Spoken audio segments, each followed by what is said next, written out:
ನನ್ನ ಮನವೇ ಯೆಹೋವನನ್ನು ಕೊಂಡಾಡು, ನನ್ನ ಸರ್ವೇಂದ್ರಿಯಗಳೇ ಆತನ ಪವಿತ್ರ ನಾಮವನ್ನು ಕೀರ್ತಿಸಿರಿ. ನನ್ನ ಮನವೇ ಯೆಹೋವನನ್ನು ಕೊಂಡಾಡು, ಆತನ ಉಪಕಾರಗಳಲ್ಲಿ ಒಂದನ್ನು ಮರೆಯಬೇಡ. ಪ್ರಾರ್ಥನೆ ಮಾಡುವ. ಭೂಮಿ ಆಕಾಶವನ್ನು ಉಂಟು ಮಾಡಿರುವ ನಮ್ಮ ಪ್ರೀತಿಯ ತಂದೆಯಾದ ದೇವರೇ, ಈ ಪರಿಶುದ್ಧ ದಿನಕ್ಕಾಗಿ ನಾವು ನಿಮಗೆ ಕೃತಜ್ಞತೆಯನ್ನು ಸಲ್ಲಿಸುತ್ತೇವೆ. ಈ ವಾರದ ಮೊದಲನೆಯ ದಿನ, ಈ ಜೂನ್ ತಿಂಗಳ ಕೊನೆಯ ಭಾನುವಾರ ಮತ್ತೊಂದಾವರ್ತಿ ನಿಮ್ಮ ಸನ್ನಿಧಾನದಲ್ಲಿ ಸೇರಿ ಬರುವಂತೆ ನಮ್ಮ ಜೀವಿತದಲ್ಲಿ ಕೊಟ್ಟಂತಹ ಸಂದರ್ಭಕ್ಕಾಗಿ, ಅವಕಾಶಕ್ಕಾಗಿ ಸ್ತೋತ್ರ. ಈ ಮುಂಜಾನೆಯಲ್ಲಿ ಮತ್ತೊಂದಾವರ್ತಿ ಪವಿತ್ರನಾದ ನಿಮ್ಮನ್ನು ಆರಾಧಿಸುವುದಕ್ಕೆ ನಮ್ಮನ್ನು ಪ್ರಾಪ್ತರನ್ನಾಗಿ ಮಾರ್ಪಡಿಸಿ ಎಂಬುದಾಗಿ ನಾವು ಪ್ರಾರ್ಥಿಸುತ್ತೇವೆ. ನಾವು ಆಡುವಂಥ ಹಾಡುಗಳು, ಧ್ಯಾನಿಸುವಂಥ ದೇವರ ವಾಕ್ಯ ಎಲ್ಲದರ ಮೂಲಕ ದೇವರ ನಾಮ ಮಹಿಮೆ ಹೊಂದಲಿ ಎಂಬುದಾಗಿ ನಾವು ಪ್ರಾರ್ಥಿಸುತ್ತೇವೆ. ಈ ಆರಾಧನೆ ತಂದೆ, ಮಗ, ಪವಿತ್ರಾತ್ಮನ ನಾಮದಲ್ಲಿ ಆರಂಭಿಸುತ್ತೇವೆ. ತ್ರಿಯೇಕ ದೇವರ ಸಾನ್ನಿಧ್ಯ ಆರಂಭದಿಂದ ಅಂತ್ಯದ ತನಕ ನಮ್ಮ ಸಂಗಡ ಇದ್ದು ನಮ್ಮನ್ನು ಮುನ್ನಡೆಸಲಿ. ಈ ಆರಾಧನೆಯಲ್ಲಿ ಭಾಗಿಗಳಾಗುವಂಥ ಪ್ರತಿಯೊಬ್ಬರು ದೈವಿಕ ಸಾನ್ನಿಧ್ಯವನ್ನು, ತ್ರಿಯೇಕ ದೇವರ ಸಾನ್ನಿಧ್ಯವನ್ನು ಅನುಭವಿಸುವಂತೆ ಕೃಪೆ ಮಾಡು. ಪ್ರಾರ್ಥನೆಗಳಿದ್ದಕ್ಕಾಗಿ ಸ್ತೋತ್ರ. ಯೇಸು ಕ್ರಿಸ್ತನ ಬುಧ ನಾಮದಲ್ಲಿ ಬಿಡುತ್ತೇವೆ ತಂದೆ, ಆಮೇಲೆ. ದೇವರಾಮಕ್ಕೆ ಸ್ತೋತ್ರ. ಈ ಪರಿಶುದ್ಧ ದಿನದಲ್ಲಿ ಮತ್ತೊಂದು ಆವರ್ತಿ ದೇವರ ಸನ್ನಿಧಾನದಲ್ಲಿ ದೇವರನ್ನ ಸ್ತುತಿಸುವುದಕ್ಕೆ, ಆರಾಧಿಸುವುದಕ್ಕೆ ಸರ್ವಶಕ್ತನಾದ ದೇವರು ನಮ್ಮ ಜೀವಿತದಲ್ಲಿ ಈ ಒಂದು ಸಂದರ್ಭವನ್ನು, ದಿನವನ್ನು ಕೊಟ್ಟಿದ್ದಕ್ಕಾಗಿ ದೇವರಿಗೆ ಸ್ತೋತ್ರವನ್ನು ಸಲ್ಲಿಸುವ. ನಾವು ಪ್ರಾರಂಭದಲ್ಲಿ ಓದಿ ಕೇಳಿದ ರೀತಿಯಲ್ಲಿ, ನನ್ನ ಮನವೇ ಯೆಹೋವನನ್ನು ಕೊಂಡಾಡು, ನನ್ನ ಸರ್ವೇಂದ್ರಿಯಗಳೇ ಆತನ ಪವಿತ್ರ ನಾಮವನ್ನು ಕೀರ್ತಿಸಿರಿ. ನನ್ನ ಮನವೇ ಯೆಹೋವನನ್ನು ಕೊಂಡಾಡು, ಆತನ ಉಪಕಾರಗಳಲ್ಲಿ ಒಂದನ್ನು ಮರೆಯಬೇಡ. ಕಳೆದ ಒಂದು ವಾರ ನಮ್ಮ ಜೀವಿತದಲ್ಲಿ ದೇವರು ಮಾಡಿದ ಎಲ್ಲ ಉಪಕಾರಗಳನ್ನು ನೆನೆಸಿ, ನಮ್ಮ ಕಣ್ಣನ್ನು ಕಣ್ಣೀರಿನಿಂದ, ನಮ್ಮ ಪ್ರಾಣವನ್ನು ಮರಣದಿಂದ ಬಿಡಿಸಿ ತಪ್ಪಿಸಿದಂಥ ದೇವರಿಗೆ ಈ ಮುಂಜಾನೆಯಲ್ಲಿ ಮತ್ತೊಂದು ಆವರ್ತಿ ಕೃತಜ್ಞತೆಯಿಂದ ದೇವರಿಗೆ ಸ್ತೋತ್ರವನ್ನು ಸಲ್ಲಿಸುವಂಥವರಾಗಿರುವ. ಹಾಡಿನ ಕೆಲವು ಚರಣಗಳನ್ನು ಹಾಡಿ ಪ್ರಾರಂಭದಲ್ಲಿ ದೇವರ ನಾಮವನ್ನು ನಾವು ಮಹಿಮೆಪಡಿಸುವ. ಅತ್ಯಂತ ಹಳೆಯ ಒಂದು ಹಾಡು. ಎಲ್ಲ ಕಾಲದೊಳು ಎಲ್ಲ ವೇಳೆಯೊಳು ದೇವರೇ ನಿನ್ನನ್ನೇ ಸ್ತುತಿಪೆ, ರಕ್ಷಕ ನಿನ್ನನ್ನೇ ಸ್ತುತಿಪೆ, ಎಲ್ಲ ವೇಳೆಯೋಳು ಸ್ತುತಿಪೆ. ಈ ಹಾಡಿನ ಕೆಲವು ಚರಣಗಳನ್ನು ಹಾಡಿ ದೇವರ ನಾಮವನ್ನು ನಾವು ಮಹಿಮೆಪಡಿಸುವಂಥದ್ದು.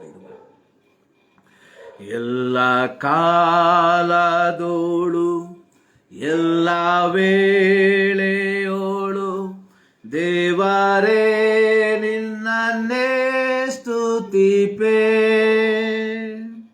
ರಕ್ಷಕ ನಿನ್ನನ್ನೇ ಸ್ತುತಿಪೆ, ಸ್ತುತಿಪೆ, ಎಲ್ಲ ವೇಳೆಯೋಳು ಸ್ತುತಿಪೆ. ಯೇಸುವೇ ನಿನ್ನನ್ನೇ ಸ್ತುತಿಪೆ, ಸ್ತುತಿಪೆ, ಎಲ್ಲ ವೇಳೆಯೋಳು ಸ್ತುತಿಪೆ. ಆದಿಯು ನೀನೇ, ಅಂತ್ಯವು ನೀನೇ, ಜ್ಯೋತಿಯು ನೀನೇ, ನನ್ನ ಭಾಗ್ಯವು ನೀನೇ. ಆದಿಯು ನೀನೇ, ಅಂತ್ಯವು ನೀನೇ, ಜ್ಯೋತಿಯು ನೀನೇ, ನನ್ನ ಭಾಗ್ಯವು ನೀನೇ. ಎಲ್ಲ ಕಾಲದೋಳು ಎಲ್ಲ ವೇಳೆಯೋಳು ದೇವರೇ ನಿನ್ನನ್ನೇ ಸ್ತುತಿಪೆ, ರಕ್ಷಕ ನಿನ್ನನ್ನೇ ಸ್ತುತಿಪೆ, ಸ್ತುತಿಪೆ, ಎಲ್ಲ ವೇಳೆಯೋಳು ಸ್ತುತಿಪೆ. ಯೇಸುವೇ ನಿನ್ನನ್ನೇ ಸ್ತುತಿಪೆ, ಸ್ತುತಿಪೆ, ಎಲ್ಲ ವೇಳೆಯೋಳು ಸ್ತುತಿಪೆ. ಮಾರ್ಗವು ನೀನೇ, ಸತ್ಯವು ನೀನೇ, ಜೀವ ಜೀವವು ನೀನೇ, ನಂಬಿಗಸ್ತನು ನೀನೇ, ಮಾರ್ಗವು ನೀನೇ, ಸತ್ಯವು ನೀನೇ, ಜೀವವು ನೀನೇ, ನಂಬಿಗಸ್ತನು ನೀನೇ, ಎಲ್ಲ ಕಾಲದೋಳು ಎಲ್ಲ ವೇಳೆಯೋಳು ದೇವರೇ ನಿನ್ನನ್ನೇ ಸ್ತುತಿಪೆ, ರಕ್ಷಕ ನಿನ್ನನ್ನೇ ಸ್ತುತಿಪೆ, ಸ್ತುತಿಪೆ, ಎಲ್ಲ ವೇಳೆಯೋಳು ಸ್ತುತಿಪೆ. ಯೇಸುವೆ ನಿನ್ನನ್ನೇ ಸ್ತುತಿಪೆ, ಸ್ತುತಿಪೆ, ಎಲ್ಲ ವೇಳೆಯೋಳು ಸ್ತುತಿಪೆ. ಈ ಲೋಕದೊಳಿನೇ ಮೇಲೋಕದೊಳಿನೇ ಉಲ್ಲಾಸದೊಳಿನೇ ಮಹಾಕಷ್ಟದೊಳಿನೇ, ಈ ಲೋಕದೊಳಿನೇ ಮೇಲೋಕದೊಳಿನೇ ಉಲ್ಲಾಸದೊಳಿನೇ ಮಹಾಕಷ್ಟದೊಳಿನೇ, ಎಲ್ಲ ಕಾಲದೋಳು ಎಲ್ಲ ವೇಳೆಯೋಳು ದೇವರೇ ನಿನ್ನನ್ನೇ ಸ್ತುತಿಪೆ, ರಕ್ಷಕ ನಿನ್ನನ್ನೇ ಸ್ತುತಿಪೆ, ಸ್ತುತಿಪೆ, ಎಲ್ಲ ವೇಳೆಯೋಳು ಸ್ತುತಿಪೆ. ಯೇಸುವೆ ನಿನ್ನನ್ನೇ ಸ್ತುತಿಪೆ, ಸ್ತುತಿಪೆ, ಎಲ್ಲ ವೇಳೆಯೋಳು ಸ್ತುತಿಪೆ. ಕೋಟೆಯು ನೀನೇ, ಗುರಾಣಿಯು ನೀನೇ, ದುರ್ಗವು ನೀನೇ, ನನ್ನ ಕುರುಬನು ನೀನೇ, ಕೋಟೆಯು ನೀನೇ, ಗುರಾಣಿಯು ನೀನೇ, ದುರ್ಗವು ನೀನೇ, ನನ್ನ ಕುರುಬನು ನೀನೇ, ಎಲ್ಲ ಕಾಲದೋಳು ಎಲ್ಲ ವೇಳೆಯೋಳು ದೇವರೇ ನಿನ್ನನ್ನೇ ಸ್ತುತಿಪೆ, ರಕ್ಷಕ ನಿನ್ನನ್ನೇ ಸ್ತುತಿಪೆ, ಸ್ತುತಿಪೆ, ಎಲ್ಲ ವೇಳೆಯೋಳು ಸ್ತುತಿಪೆ. ಯೇಸುವೆ ನಿನ್ನನ್ನೇ ಸ್ತುತಿಪೆ, ಸ್ತುತಿಪೆ, ಎಲ್ಲ ವೇಳೆಯೋಳು ಸ್ತುತಿಪೆ.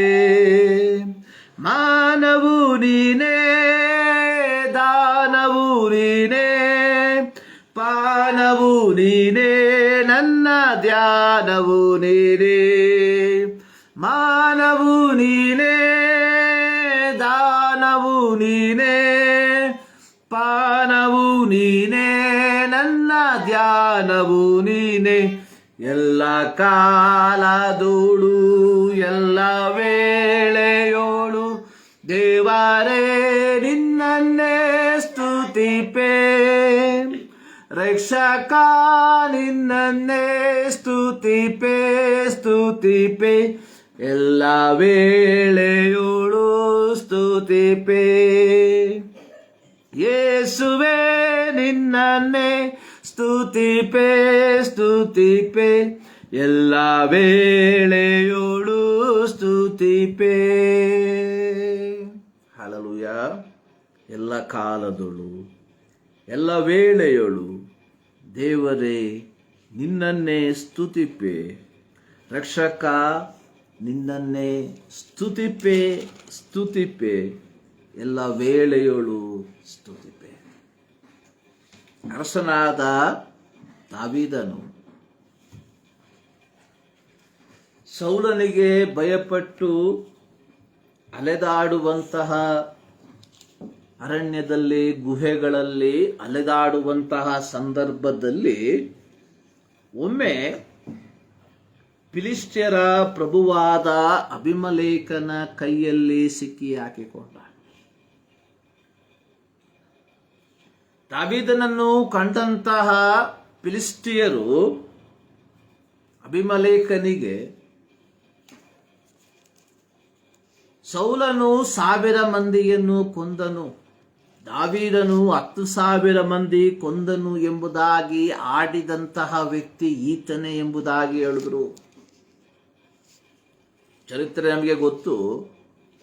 ಇದೇ ಫಿಲಿಸ್ಟಿಯರ ಪ್ರಭುವಾದಂತಹ ಫಿಲಿಸ್ಟಿಯರ ವ್ಯಕ್ತಿಯಾಗಿದ್ದಂತಹ ಗೋಲಿಯಾತನನ್ನ ದಾವೀದನು ಕೇವಲ ಕವಣೆಯ ಕಲ್ಲಿನಿಂದ ಕೊಂದಂತಹ ಒಂದು ಚರಿತ್ರೆ. ಸೊ ಆ ಒಬ್ಬ ದಾವೀದ ಈಗ ಫಿಲಿಸ್ಟಿಯರ ಕೈಯಲ್ಲಿ ಸಿಕ್ಕಿ ಹಾಕಿಕೊಂಡಿದ್ದಾನೆ. ಅಲ್ಲಿರುವಂತಹ ಜನ ಹೇಳ್ತಾ ಇದ್ದಾರೆ, ಈತನೇ ನಮ್ಮ ರಣಧೀರನನ್ನ ಕೊಂದಂತಹ ವ್ಯಕ್ತಿ.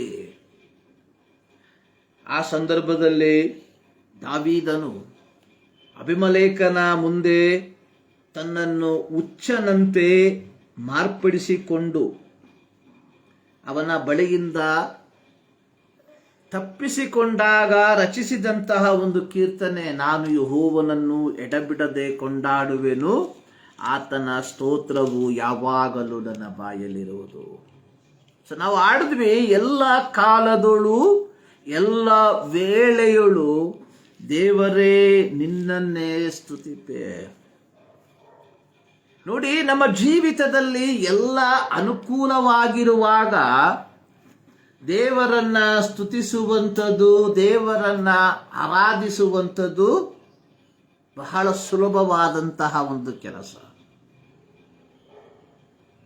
ಅದು ಕೇವಲ ಕ್ರೈಸ್ತರಾದಂತಹ ನಮಗೆ ಮಾತ್ರವಲ್ಲ, ಅಕ್ರೈಸ್ತರಾಗಿರುವಂತಹ ನಮ್ಮ ಹಿಂದೂ ಸಹೋದರರು ಸಹ ಎಲ್ಲವೂ ಅನುಕೂಲವಾಗಿರುವಾಗ ದೇವಸ್ಥಾನಕ್ಕೆ ಹೋಗಿ ಕೈ ಮುಗಿಯುವಂಥ ವಾಡಿಕೆಯನ್ನು ನಾವು ನೋಡ್ತೇವೆ. ಆದರೆ ಜೀವಿತದಲ್ಲಿ ಪ್ರತಿಕೂಲಗಳು, ಕಷ್ಟಗಳು, ಕಾರ್ಪಣ್ಯಗಳು ಬರುವಂತಹ ಸಂದರ್ಭದಲ್ಲಿ ದೇವರ ಸನ್ನಿಧಾನಕ್ಕೆ ಹೋಗುವಂಥದ್ದು, ದೇವರ ಸನ್ನಿಧಾನದಲ್ಲಿ ಪ್ರಾರ್ಥಿಸುವಂಥದ್ದು ಅತ್ಯಂತ ವ್ಯಸನಕರವಾದಂತಹ ಒಂದು ಸಂಗತಿ. ನೋಡಿ, ಇಸ್ರಾಯೇಲ್ಯರಲ್ಲಿ ಆರಾಧನೆಯ ನಾಯಕನಾಗಿದ್ದಂತಹ ಆಸಾಫನು ಒಮ್ಮೆ ಈ ರೀತಿಯಾಗಿ ಪ್ರಾರ್ಥನೆ ಮಾಡ್ದ. ಅಲ್ಲಿ ಆಸಾಫನು ಹೇಳುವಂಥದ್ದು, ನಾನು ದುಷ್ಟರ ಸೌಭಾಗ್ಯವನ್ನು ಕಂಡು ಸೊಕ್ಕಿನವರ ಮೇಲೆ ಉರಿಗೊಂಡೆನು. ಅವರ ಕಾಲುಗಳು ಜಾರಿದವುಗಳೇ, ಅವರ ಹೆಜ್ಜೆಗಳು ತಪ್ಪಿದವುಗಳೇ, ಅವರ ಮರಣವು ನಿರ್ಬಾಧಕವಾಗಿದೆ, ಅವರ ಕಾಯವು ಕೊಬ್ಬುಳ್ಳದಾಗಿದೆ. ಮನುಷ್ಯರ ಕಷ್ಟದಲ್ಲಿ ಅವರು ಭಾಗಿಗಳಾಗುವುದಿಲ್ಲ, ಇತರರಿಗೆ ತಗಲುವಂತೆ ಅಂಟು ರೋಗವು ತಗಲುವುದಿಲ್ಲ. ಗರ್ವವು ಕಂಠಮಾಲೆಯಾಗಿದೆ, ಬಲಾತ್ಕಾರವು ಉಡುಪಾಗಿದೆ. ಕೊಬ್ಬಿನಿಂದ ಅವರ ಕಣ್ಣುಗಳು ಮೇಲೆ ಅವೆ, ದುಷ್ಕಲ್ಪನೆಗಳಿಂದ ತುಂಬಿ ತುಳುಕಿದ್ದಾರೆ. ಆಸೆ ಮಾಡುವವರಾಗಿ ಕೆಡುಕಿನ ವಿಷಯ ಮಾತಾಡಿಕೊಳ್ಳುತ್ತಾರೆ. ಬಲಾತ್ಕಾರ ನಡೆಸಬೇಕೆಂದು ಎಮ್ಮೆ ಕೊಚ್ಚಿಕೊಳ್ಳುತ್ತಾರೆ. ತಾವು ಮೇಲು ಲೋಕದವರು ಎಂಬಂತೆ ದೊಡ್ಡ ಬಾಯಿ ಮಾಡುತ್ತಾರೆ. ಇವೆಲ್ಲವನ್ನ ಹೇಳಿ ಕೊನೆಯದಾಗಿ ಹೇಳ್ತಾ ಇದ್ದಾರೆ 12ನೇ ವಾಕ್ಯದಲ್ಲಿ, ದುಷ್ಟರು ಇಂಥವರೇ, ಅವರು ಸದಾ ಸುಖದಿಂದಿದ್ದು ಸ್ಥಿತಿವಂತರಾಗಿ ಹೋಗ್ತಾರೆ. ಇದು ದುಷ್ಟರ ಕುರಿತಾಗಿ ಹೇಳಿರುವಂಥದ್ದು. ಸೊ ನಂತರ ಆಸಾಫನು ತನ್ನ ಕುರಿತಾಗಿ ಹೇಳುವಂಥದ್ದು, ನಾನು ಮನಸ್ಸನ್ನು ನಿರ್ಮಲ ಮಾಡಿಕೊಂಡದ್ದು, ಶುದ್ಧತ್ವದಲ್ಲಿ ಕೈ ತೊಳಕೊಂಡದ್ದು ವ್ಯರ್ಥವೇ. ನಾನು ಯಾವಾಗಲೂ ವ್ಯಾಧಿ ಪೀಡಿತನಾಗಿದ್ದೇನೆ, ಪ್ರತಿದಿನವೂ ದಂಡಿಸಲ್ಪಡ್ತಾ ಇದ್ದೇನೆ. ಆದರೆ ಇವೆಲ್ಲವನ್ನ ಯೋಚಿಸಿದಂತಹ ಆಸಾಫ ತನ್ನ ಈ ಒಂದು ಪರಿಸ್ಥಿತಿಯಲ್ಲಿ ಅವನು ಏನ್ ಮಾಡ್ದ, ದೇವಾಲಯಕ್ಕೆ ಹೋದ. ದೇವಾಲಯಕ್ಕೆ ಹೋಗಿ ದೇವರ ಸನ್ನಿಧಾನದಲ್ಲಿ ಕುಳಿತುಕೊಂಡಾಗ ಗೊತ್ತಾಯಿತು ದುಷ್ಟರಿಗೂ ನೀತಿವಂತರಿಗೂ ಇರುವಂತಹ ವ್ಯತ್ಯಾಸ. ಅಲ್ಲಿ ದುಷ್ಟರ ಕುರಿತಾಗಿ ಬರೆದಿರುವಂಥದ್ದು, ನೀನು ಅವರನ್ನು ಅಪಾಯಕರ ಸ್ಥಳದಲ್ಲಿಟ್ಟು ಬೀಳಿಸಿ ನಾಶ ಮಾಡುತ್ತಿ, ಅವರು ನಿಮಿಷ ಮಾತ್ರದಲ್ಲಿಯೇ ಹಾಳಾಗಿ ಹೋಗುತ್ತಾರೆ. ನೋಡಿ, ನಮ್ಮ ಜೀವಿತದಲ್ಲಿ ಕಷ್ಟಗಳ ಕಾರ್ಪಣ್ಯಗಳ ಸಂದರ್ಭದಲ್ಲಿ ನಾವೇನ್ ಮಾಡಬೇಕು? ದೇವರ ಸನ್ನಿಧಾನಕ್ಕೆ ಹೋಗ್ಬೇಕು. ಸೊ ಯಾವ ರೀತಿಯಾಗಿ ನಮ್ಮ ಜೀವಿತದಲ್ಲಿ, ನಮ್ಮ ಶಾರೀರಿಕ ಜೀವಿತದಲ್ಲಿ ರೋಗಗಳು ಬರುವಂತಹ ಸಂದರ್ಭದಲ್ಲಿ ವೈದ್ಯರನ್ನ ಆಶ್ರಯಿಸ್ತೇವೋ, ಆದರೆ ಇವಾಗ ಕಾಲ ಬದಲಾಗೋಗ್ಬಿಟ್ಟಿದೆ. ನಾವೇ ವೈದ್ಯರಾಗ್ಬಿಟ್ಟಿದ್ದೀವಿ. ಮೊಬೈಲ್ ಹೊಡಿತೀವಿ, ನಮಗಿರುವಂತಹ ಸಿಂಪ್ಟಮ್ಸ್ನ ನಾವೇ ಅಸಂಪ್ಷನ್ ಮಾಡಿಬಿಟ್ಟು ಅದಕ್ಕೆ ಬೇಕಾದಂತಹ ಮಾತ್ರೆ ಏನೆಂಬುದಾಗಿ ಗೂಗಲ್ ಮೂಲಕವಾಗಿ ನಾವು ಕಂಡುಹಿಡ್ಕೊಂಡು ನಾವು ವೈದ್ಯಕೀಯವನ್ನು ನಾವೇ ಶುರು ಮಾಡಿಬಿಟ್ಟಿದ್ದೀವಿ ಇವಾಗ. ಆದರೆ ಅದರ ಅನಂತ ಫಲಗಳ ಕುರಿತಾಗಿ ನಾವು ಯೋಚನೆ ಮಾಡ್ತಾ ಇಲ್ಲ. ಸೊ ಎನ್ನುವ ರೀತಿಯಲ್ಲಿ ಇವತ್ತು ಅನೇಕ ದೇವರ ಮಕ್ಕಳು, ಕ್ರೈಸ್ತರು, ಪ್ರತಿ ಮಾನವರು ತಮ್ಮ ಕಷ್ಟದ ಸಂದರ್ಭದಲ್ಲಿ, ತಮ್ಮ ಕಾರ್ಪಣ್ಯದ ಸಂದರ್ಭದಲ್ಲಿ ಸೊ ಇದಕ್ಕೆ ಕಾರಣ ಏನೆಂಬುದಾಗಿ ಕಂಡುಕೊಳ್ಳುವುದಕ್ಕೆ ದೇವರ ಸನ್ನಿಧಾನಕ್ಕೆ ಹೋಗದೆ ತಮ್ಮದೇ ಆದ ರೀತಿಯಲ್ಲಿ ಈ ಒಂದು ಕಷ್ಟದಿಂದ ಬಿಡುಗಡೆಯನ್ನ ಹೊಂದಿಕೊಳ್ಳುವುದಕ್ಕೆ ಪ್ರಯತ್ನಿಸುವಂತಹ ಕಾಲಘಟ್ಟದಲ್ಲಿ ನಾವು ಜೀವಿಸ್ತಾ ಇದ್ದೇವೆ. ಆದರೆ ಪ್ರಿಯರೇ, ಎಲ್ಲ ಸಂದರ್ಭದಲ್ಲಿ ನಾವೇನ್ ಮಾಡಬೇಕು? ದೇವರ ಸನ್ನಿಧಾನಕ್ಕೆ ನಾವು ಹೋಗುವಂತವರಾಗಿರಬೇಕು. ನೋಡಿ, ಹಳೆಯ ಒಡಂಬಡಿಕೆಯಲ್ಲಿ ಯೋಬನ ಕುರಿತಾಗಿ ನಾವು ನೋಡ್ತೇವೆ. ಯೋಬ ಅತ್ಯಂತ ಧನಿಕನಾದಂತಹ ವ್ಯಕ್ತಿಯಾಗಿದ್ದ. ಸೊ ಯೋಬನಿಗೆ ಅನೇಕ ಸಂಪತ್ತುಗಳು ಇದ್ದವು. 7,000 ಕುರಿಗಳು, 3,000 ಒಂಟೆಗಳು, 500 ಜೋಡಿ ಎತ್ತುಗಳು, 500 ಹೆಣ್ಣು ಕತ್ತೆಗಳು, ಅನೇಕ ಸೇವಕರು. ಹೀಗೆ ಯೋಬ ಅತ್ಯಂತ ಧನಿಕನಾದಂತಹ ವ್ಯಕ್ತಿ. ಆದಾಗ್ಯೂ ಯೋಬ ದೇವರಲ್ಲಿ ಭಯಭಕ್ತಿಯುಳ್ಳವನಾಗಿದ್ದ, ಕೆಟ್ಟದನ್ನ ನಿರಾಕರಿಸುವಂತವನಾಗಿದ್ದ, ನಿರ್ದೋಷಿಯಾಗಿದ್ದ, ಯಥಾರ್ಥ ಚಿತ್ತನಾಗಿದ್ದ. ಇಂತಹ ಯೋಬನ ಜೀವಿತದಲ್ಲಿ ಒಂದು ಪ್ರತಿಕೂಲದ ಬಿರುಗಾಳಿ ಬೀಸ್ತು. ಆ ಬಿರುಗಾಳಿ ಏನಂದ್ರೆ, ಒಂದೇ ಸಾರಿಗೆ ಏನಾಯ್ತು? ಅವನ 7,000 ಕುರಿಗಳನ್ನ ಏನು ಮಾಡಿದ್ರು? ಆಕಾಶದಿಂದ ಬೆಂಕಿ ಬಿದ್ದು ಅದನ್ನ ದಹಿಸಿ ಬಿಡ್ತು. ಕೇವಲ 7,000 ಕುರಿಗಳು ಮಾತ್ರವಲ್ಲ, ಅದರ ಪಾಲಕರನ್ನ, ಅದನ್ನ ನೋಡಿಕೊಳ್ಳುತ್ತಿದ್ದಂತಹ ವ್ಯಕ್ತಿಗಳನ್ನ ಸಹ ಸಂಹರಿಸ್ಬಿಡ್ತು.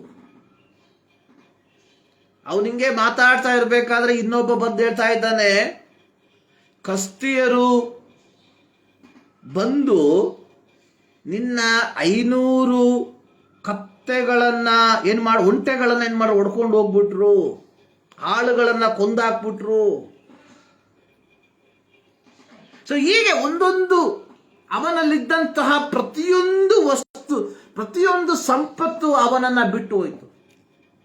ಅಲ್ಲಿಗೆ ಮುಗ್ದಿಲ್ಲ. ಯೋಬನಿಗೆ 10 ಜನ ಮಕ್ಕಳು, 7 ಜನ ಗಂಡು ಮಕ್ಕಳು, 3 ಜನ ಹೆಣ್ಣು ಮಕ್ಕಳು. ಸೊ ಒಂದು ದಿನ ಯೋಬನ ಮಕ್ಕಳು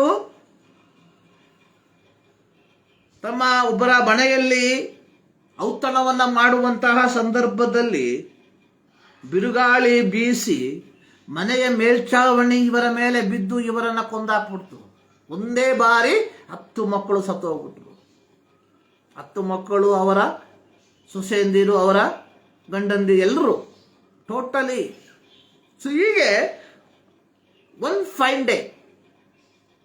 ಸೊ ಬಿಫೋರ್ ನಾವು ಮುಂಚೆ ನೋಡಿದ್ವಿ, ಐಶ್ವರ್ಯವಂತನಾದ ವ್ಯಕ್ತಿ, ದೇವರಲ್ಲಿ ಭಯಭಕ್ತಿ ಇರುವಂತಹ ವ್ಯಕ್ತಿ, ಕೆಟ್ಟದನ್ನ ನಿರಾಕರಿಸುವಂತಹ ವ್ಯಕ್ತಿ, ಯಥಾರ್ಥವಾಗಿ ನಡೆಯುವಂತಹ ವ್ಯಕ್ತಿ. One fine day what happen? ಅವನಲ್ಲಿದ್ದಂತಹ ಎಲ್ಲ ಆಸ್ತಿ ಸಂಪತ್ತುಗಳು, including his whole offspring, ಮಕ್ಕಳು ಸಹ ತೀರೋಗ್ಬಿಟ್ರು. ಸೊ ಈ ಒಂದು ಸಂದರ್ಭದಲ್ಲಿ ಯೋಬ ಬಹಳ ನೊಂದ್ಕೊಂಡ, ತನ್ನ ಮೇಲಂಗಿಯನ್ನು ಹರ್ಕೊಂಡ, ತಲೆಯನ್ನ ಬೋಳ್ಸ್ಕೊಂಡ, ನೆಲದ ಮೇಲೆ ಅಡ್ಡ ಬಿದ್ದ. ಆದರೆ ಅಲ್ಲಿ ಯೋಬನ ಒಂದು ಪ್ರತಿಕ್ರಿಯೆ, ಅನ್ನುವಂಥದ್ದು ಏನು ಇಲ್ಲದವನಾಗಿ ತಾಯಿಯ ಗರ್ಭದಿಂದ ಬಂದೇನು, ಏನು ಇಲ್ಲದವನಾಗಿಯೇ ಗತಿಸಿ ಹೋಗುವೆನು, ಯೆಹೋವನೇ ಕೊಟ್ಟನು, ಯೆಹೋವನೇ ತೆಗೆದುಕೊಂಡನು, ಯೆಹೋವನ ನಾಮಕ್ಕೆ ಸ್ತೋತ್ರವಾಗಲಿ. ನಾವು ಹಾಡಿದ್ವಿ ಎಲ್ಲ ಕಾಲದಳು, ಎಲ್ಲ ವೇಳೆಯಳು ದೇವರೇ ನಿನ್ನನ್ನೇ ಸ್ತುತಿಸ್ತೇನೆ. ಆದರೆ ಜೀವಿತದಲ್ಲಿ ಪ್ರತಿಕೂಲದ ಬಿರುಗಾಳಿ ಬೀಸುವಂತಹ ಸಂದರ್ಭದಲ್ಲಿ we will show our the real face, ನಮ್ಮ ನಿಜವಾದಂತಹ ವ್ಯಕ್ತಿತ್ವ ಏನೆಂಬುದಾಗಿ ನಾವು ತೋರ್ಪಡಿಸ್ಕೊಳ್ತೇವೆ. ಆದರೆ ಇಲ್ಲಿ ಯೋಬ ಹೇಳ್ತಾ ಇದ್ದಾನೆ, ಯೆಹೋವನು ಕೊಟ್ಟನು, ಯೆಹೋವನು ತೆಗೆದುಕೊಂಡನು, ಯೆಹೋವನ ನಾಮಕ್ಕೆ ಸ್ತೋತ್ರ. ಆ ಒಂದು ಸಂದರ್ಭದಲ್ಲಿ ಯೋಬನು ಪಾಪ ಮಾಡಲಿಲ್ಲ. ಆ ಒಂದು ಸಂದರ್ಭದಲ್ಲಿ ದೇವರ ಮೇಲೆ ಯೋಬನು ತಪ್ಪು ಹೋಲಿಸಲಿಲ್ಲ. ಸೊ ಯೋಬನಿಗೆ ಹೇಳ್ಬೋದಾಗಿತ್ತು, ನಾನು ನೀತಿವಂತ, ನಾನು ನಿಷ್ಕಳಂಕ, ನಾನು ದೇವರಲ್ಲಿ ನಿನ್ನಲ್ಲಿ ಭಯಭಕ್ತಿ ಇರುವಂತಹ ವ್ಯಕ್ತಿ, ನಾನು ಯಥಾರ್ಥ ಚಿತ್ತ, ದೇವರೇ ಇದು ಮಾಡಿದ್ದು ಸರಿಯಲ್ಲ, ನನ್ನ ಸಂಪತ್ತನ್ನ ನೀನು ದುಷ್ಟರ ಕೈಗೆ ಒಪ್ಪಿಸಿದ್ದು ಸರಿಯಲ್ಲ. ಆದ್ರೆ ಅಲ್ಲಿ ಯೋಬ ದೇವರ ಮೇಲೆ ತಪ್ಪು ಹೊರಿಸಲಿಲ್ಲ. ಅದು ಮಾತ್ರವಲ್ಲ, ಅವನ ಹೆಂಡತಿ ಏನು ಮಾಡಿದ್ಲು, ಚುಚ್ಚಕ್ಕೆ ಶುರು ಮಾಡಿದ್ಲು. ಆ ಸಂದರ್ಭದಲ್ಲಿ ಹೇಳ್ತಾ ಇದ್ದಾನೆ, ಅವನ ಹೆಂಡತಿ ಹೇಳ್ತಾ ಇದ್ದಾಳೆ, ಸೊ ನೀನಿನ್ನೂ ಯಥಾರ್ಥ ಬಿಡ್ಲಿಲ್ವಾ, ಈಗಲೂ ದೇವರಲ್ಲಿ ಭಯಭಕ್ತಿ ಇದೆಯಾ ನನಗೆ, ಈಗಲೂ ನೀನು ದೇವರನ್ನ ಪ್ರೀತಿ ಮಾಡ್ತಿದೀಯಾ? ಹೌ ಸಂಪತ್ತು ಹೋಗ್ರಿ, ಸಂಪತ್ತು ನಾವು ಬೇರೆ ಇನ್ನೊಂದು ಬಾರಿ ಸಂಪಾದನೆ ಮಾಡ್ಬೋದು. ಆದರೆ ಸ್ವಂತ ಮಕ್ಕಳು, ಸ್ವಂತ 7 ಗಂಡು ಮಕ್ಕಳು, ಅವರ ಸೊಸೆಯಂದಿರು, ಸ್ವಂತ 3 ಹೆಣ್ಣು ಮಕ್ಕಳು, ಅವರ ಗಂಡಂದಿರು ಎಲ್ಲ ಹೋಗ್ಬಿಟ್ರು. ಇನ್ನು ಯಾವ ಕಾಲದಲ್ಲಿ ಮಕ್ಕಳು ಮಾಡೋದು ನಾವು? ಯಾವ ಕಾಲದಲ್ಲಿ ಸಾಕೋದು? ಅನೇಕ ಪ್ರಶ್ನೆಗಳು ಬರ್ತದಲ್ಲಿ.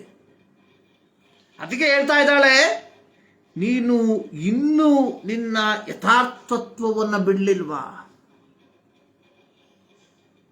ನೀನೊಂದು ಕೆಲಸ ಮಾಡು, ದೇವರನ್ನ ದೂಷಿಸು. ನೋಡಿ, ಪ್ರಾರಂಭದಲ್ಲಿ ಯೋಬ ದೇವರ ಮೇಲೆ ಯಾವ ತಪ್ಪನ್ನು ಹೊರಿಸಲಿಲ್ಲ. ಯೋಬ ಹೇಳ್ತಾ ಇದ್ದಾನೆ, ಯೆಹೋವನು ಕೊಟ್ಟನು, ಯೆಹೋವನು ತೆಗೆದುಕೊಂಡನು, ಯೆಹೋವನ ನಾಮಕ್ಕೆ ಸ್ತೋತ್ರ.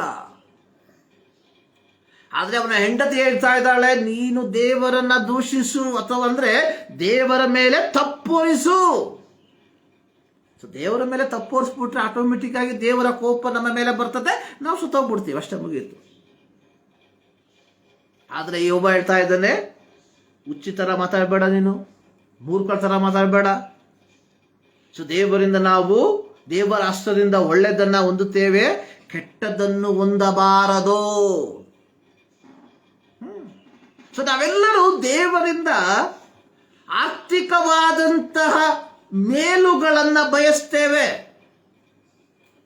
ಸೊ ನಾವು ದೇವರನ್ನ ಆರಾಧಿಸುವಂತಹ ಏಕೈಕ ಉದ್ದೇಶ ಅನ್ನುವಂಥದ್ದು ಆರ್ಥಿಕ ಮೇಲುಗಳಿಗೋಸ್ಕರವಾಗಿ. ಇದು ಕೇವಲ ಕ್ರೈಸ್ತರಿಗೆ ಮಾತ್ರವಲ್ಲ, ಇಡೀ ಜನ ಸಮೂಹ, ಅಕ್ರೈಸ್ತರಾಗಿರುವಂತಹ ನಮ್ಮ ಹಿಂದೂ ಸಹೋದರರು ಸಹ ದೇವಾಲಯಗಳಿಗೆ ಹೋಗುವಂಥದ್ದು ಆರ್ಥಿಕವಾದ ಉನ್ನತಿಗೋಸ್ಕರವಾಗಿ. ಪ್ರತ್ಯೇಕವಾಗಿ ಕ್ರೈಸ್ತರಾಗಿರುವ ನಾವುಗಳು ಆಲಯಕ್ಕೆ ಹೋಗುವಂತ ಏಕೈಕ ಉದ್ದೇಶ ಆರ್ಥಿಕವಾದ ಉನ್ನತಿ.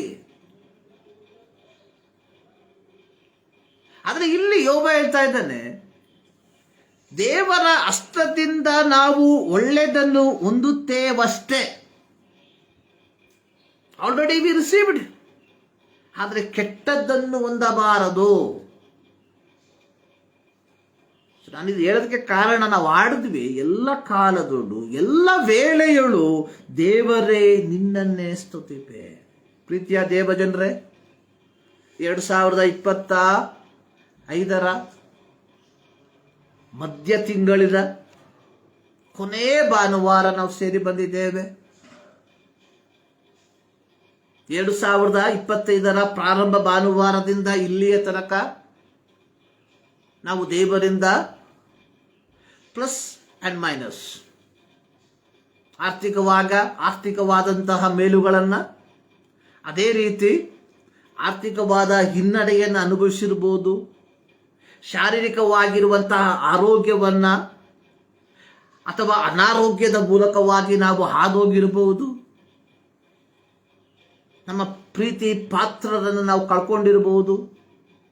ಆದರೆ ನನ್ನ ಒಂದೇ ಒಂದು ಪ್ರಶ್ನೆ, ದೇವರಿಂದ ಆರ್ಥಿಕವಾದ ಮೇಲುಗಳನ್ನು ಹೊಂದಿಕೊಂಡಂತಹ ಸಮಯದಲ್ಲಿ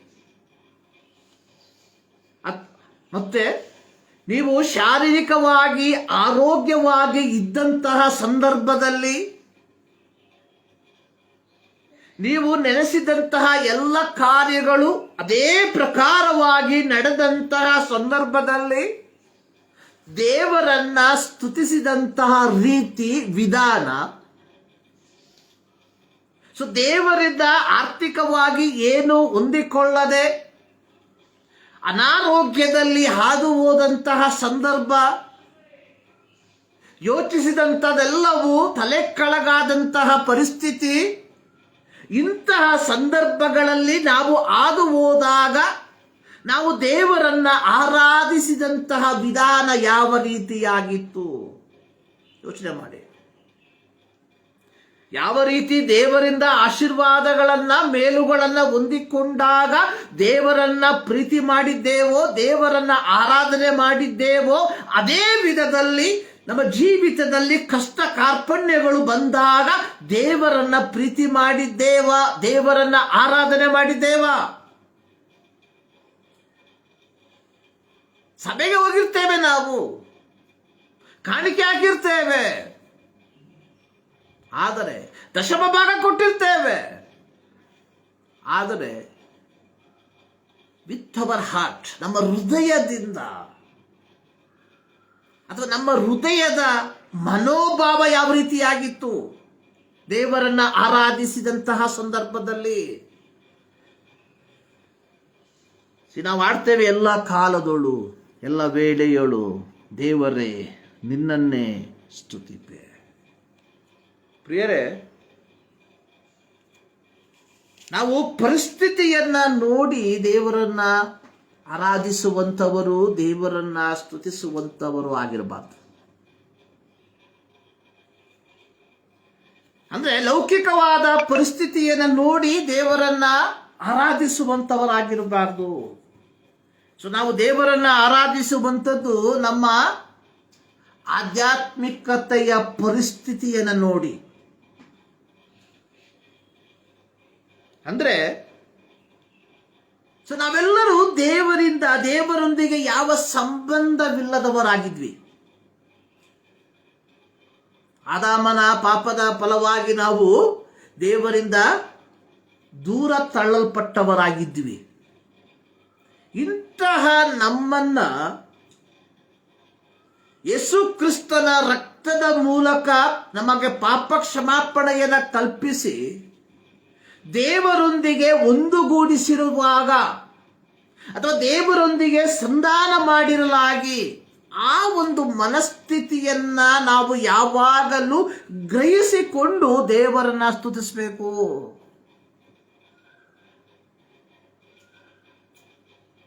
ಕಾರಣ,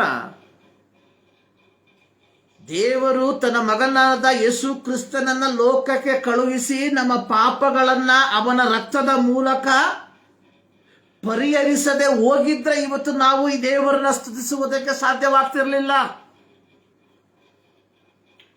ನಾವು ಆರ್ಥಿಕವಾಗಿ ಎಷ್ಟೇ ಸದೃಢರಾಗಿದ್ರೂ ಸಹ ಯೇಸು ಕ್ರಿಸ್ತನ ರಕ್ತದ ಮೂಲಕ ನಮ್ಮ ಪಾಪಗಳಿಗೆ ಕ್ಷಮಾಪಣೆಯು ಹೊಂದಿಕೊಳ್ಳದೆ ಹೋಗಿದ್ರೆ ಈ ಮುಂಜಾನೆಯಲ್ಲಿ ಈ ರೀತಿಯಾಗಿ ಕುಳಿತು ದೇವರನ್ನ ಸ್ತುತಿಸುವುದಕ್ಕೆ, ದೇವರನ್ನ ಆರಾಧಿಸುವುದಕ್ಕೆ ನಮ್ಮಿಂದ ಸಾಧ್ಯವಾಗ್ತಿರ್ಲಿಲ್ಲ. ಈ ಮುಂಜಾನೆಯಲ್ಲಿ ಈ ರೀತಿಯಾಗಿ ದೇವರನ್ನ ಆರಾಧಿಸುವುದಕ್ಕೆ ಸಾಧ್ಯವಾಗಿ ಮಾರ್ಪಟ್ಟಿರುವಂಥದ್ದು ನಮ್ಮ ಪಾಪಗಳಿಗೆ ಪರಿಹಾರವು ಸಿಕ್ಕಿದ್ದರ ಫಲವಾಗಿ. ಸೊ ಹೀಗಿರಲಾಗಿ don't worship God according to your physical, ನಿಮ್ಮ ಶಾರೀರಿಕತೆಗೆ ಅನುಗುಣವಾಗಿ ಅಥವಾ ನಮ್ಮ ಆರ್ಥಿಕತೆಯ ಸ್ಥಿತಿಗೆ ಅನುಗುಣವಾಗಿ ಎಲ್ಲ ನಾವು ದೇವರನ್ನ ಆರಾಧಿಸಬೇಕಾದದ್ದು. ಪರಿಸ್ಥಿತಿಗಳು ಏನೇ ಆಗಿರಲಿ, ಯಾವ ರೀತಿಯಾಗಿ ಯೋಬ ಹೇಳ್ದ, ಯೆಹೋವನು ಕೊಟ್ಟನು, ಯೆಹೋವನು ತೆಗೆದುಕೊಂಡನು, ಯೆಹೋವನ ನಾಮಕ್ಕೆ ಸ್ತೋತ್ರ ಎಂಬುದಾಗಿ ಹೇಳಿ ದೇವರನ್ನ ಆರಾಧನೆ ಮಾಡಿದ್ನು. ತನ್ನ ಹೆಂಡತಿ ದೇವರನ್ನ ದೂಷಿಸು ಎಂಬುದಾಗಿ ಹೇಳಿದಾಗ ಮೂರ್ಖಳ ಥರ ಮಾತಾಡಬೇಡ, ದೇವರಿಂದ ಮೇಲುಗಳನ್ನು ಹೊಂದಿಕೊಂಡಿದ್ದೇವೆ, ಕೇಡುಗಳನ್ನು ಹೊಂದಿಕೊಳ್ಳಬಾರದು ಎಂಬುದಾಗಿ ಅಲ್ಲೂ ಪಾಪ ಮಾಡದೆ ದೇವರಿಗೆ ಸಲ್ಲತಕ್ಕ ಗೌರವವನ್ನು ಸಲ್ಲಿಸಿದ್ನೋ ಅದೇ ರೀತಿಯಾಗಿ ನಮ್ಮ ಜೀವಿತದ ಪ್ರತಿಯೊಂದು ಸಂದರ್ಭಗಳಲ್ಲಿ ದೇವರಿಗೆ ಸಲ್ಲತಕ್ಕ ಗೌರವವನ್ನ, ಮಹಿಮೆಯನ್ನ ಸಲ್ಲಿಸುವಂಥದ್ದು ಆರಾಧನೆ. ಇಂದು ಅನೇಕರು ನೆನೆಸಿರುವಂಥದ್ದು ಆರಾಧನೆ ಅನ್ನುವಂಥದ್ದು ಎರಡು ಹಾಡು, ಒಂದು ಪ್ರಾರ್ಥನೆ, ಒಂದು ಸಾಕ್ಷಿ, ಒಂದು ಕೀರ್ತನೆ, ಒಂದು ಪ್ರಸಂಗ, ಒಂದು ಕಾಣಿಕೆ, ಅಂತ್ಯಾಶೀರ್ವಾದ. ಇದೆಲ್ಲ ಆರಾಧನೆ. ಆರಾಧನೆ ಎನ್ನುವಂಥದ್ದು ದೇವರಿಗೆ ಕೊಡುವಂಥ ಗೌರವವನ್ನು ಕೊಡುವಂಥದ್ದು. ನಾನು ನಿರಂತರವಾಗಿ ಹೇಳುವಂಥ ವಾಕ್ಯ ರೋಮ 12:1, offer your body as a living sacrifice. So ನೀವು ನಿಮ್ಮ ದೇಹಗಳನ್ನು ದೇವರಿಗೆ ಮೀಸಲಾಗಿಯೂ ಮೆಚ್ಚುಗೆಯಾಗಿಯೂ ಇರುವ ಸಜೀವ ಯಜ್ಞವಾಗಿ ಸಮರ್ಪಿಸಿರಿ. ಸೊ ಇದು ಭಾನುವಾರದ ದಿನದಲ್ಲಿ ಸಲ್ಲಿಸುವಂಥದ್ದಲ್ಲ. ಭಾನುವಾರ ಸಭಾ ಕಟ್ಟಡದ 4 ಗೋಡೆಗಳ ಮಧ್ಯದಲ್ಲಿ ವಿಶ್ವಾಸಿಗಳು ಎಂಬುದಾಗಿ ಹೇಳಿಕೊಳ್ಳುವಂತಹ ಜನರ ಮುಂಭಾಗದಲ್ಲಿ ನನ್ನನ್ನು ನಾನೇ ಆತ್ಮಿಕತೆಂಬುದಾಗಿ ತೋರಿಸಿಕೊಳ್ಳುವಂಥದ್ದಲ್ಲ. Offer your body as a living sacrifice. So ನೀವು ನಿಮ್ಮ ದೇಹಗಳನ್ನು ದೇವರಿಗೆ ಮೀಸಲಾಗಿಯೂ ಮೆಚ್ಚುಗೆಯಾಗಿಯೂ ಇರುವ ಸಜೀವ ಯಜ್ಞವಾಗಿ ಸಮರ್ಪಿಸಿರಿ ಎಂಬುದಾಗಿ ಹೇಳಿರುವಂಥದ್ದು ಭಾನುವಾರದ ದಿನದಂದು ಸಭೆಯ 4 ಗೋಡೆಗಳ ಮಧ್ಯದಲ್ಲಿ ಒಟ್ಟಾಗಿ ವಿಶ್ವಾಸಿಗಳ ಮಧ್ಯದಲ್ಲಿ ಸೇರಿ ಬಂದು ದೇವರನ್ನು ಸ್ತುತಿಸುವಂಥದ್ದಲ್ಲ. Offer your body as a living sacrifice where you are working. ನೀನು ಕೆಲಸ ಮಾಡುವಂಥ ಜಾಗದಲ್ಲಿ ಒಬ್ಬ ಕ್ರೈಸ್ತನಾಗಿ ಬದುಕು. ನೀನು ಓದುವಂಥ ಜಾಗದಲ್ಲಿ ಕ್ರೈಸ್ತನಾಗಿ ಬದುಕು. ಯಾಕೆ? ನೀನು ಸಂತೆಗೆ ಹೋಗ್ತೀಯಲ್ಲ ತರಕಾರಿ ತರಕ್ಕೆ, ಆ ಸ್ಥಳದಲ್ಲಿ ನೀನು ಕ್ರೈಸ್ತನಾಗಿರಬೇಕು. ಸೊ ಅದು offer your body as a living sacrifice. ಪ್ರಿಯರೇ, ಎಲ್ಲ ಕಾಲದಲ್ಲೂ ಎಲ್ಲ ವೇಳೆಯಲ್ಲೂ ದೇವರೇ ನಿನ್ನನ್ನೇ ಸ್ತುತಿಪೆ ಎಂಬುದಾಗಿ ನಾವು ಹಾಡುವಾಗ ಲೆಟ್ ಅಸ್ ಎಕ್ಸಾಮಿನ್. 2025ರ 6ನೇ ತಿಂಗಳು ಮಧ್ಯಭಾಗದ ಕೊನೆಯ ಭಾನುವಾರದಲ್ಲಿ ನಾವು ಸೇರಿ ಬಂದಿದ್ದೇವೆ. ಇಲ್ಲಿ ತನಕ ಆ ಒಂದು ರೀತಿಯಲ್ಲಿ ನಾವು ದೇವರನ್ನ ಸ್ತುತಿಸಿದ್ದೇವ, ದೇವರನ್ನು ಆರಾಧಿಸಿದ್ದೇವ. ಸೊ ಇಂದು ನಮ್ಮ ಧ್ಯಾನ ಭಾಗ ಮೇಕ್ ಡಿಸೈಪಲ್ಸ್, ಶಿಷ್ಯರನ್ನ ರೂಪಿಸ್ರಿ. ಕ್ರೈಸ್ತತ್ವ ಅನ್ನುವಂಥದ್ದು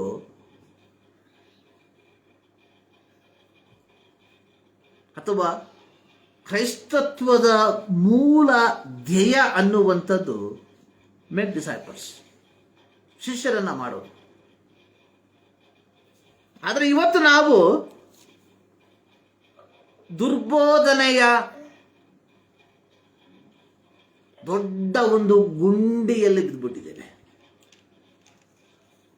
ಇವತ್ತು ಕ್ರೈಸ್ತತ್ವವನ್ನ ಕ್ರಿಸ್ತನನ್ನ ನಾವು ಪರಿಚಯಪಡಿಸುವಂಥದ್ದು ಆತ ಸಮೃದ್ಧಿಯನ್ನ ಕೊಡುವ ದೇವರು ಎಂಬ ವಿಧದಲ್ಲಿ.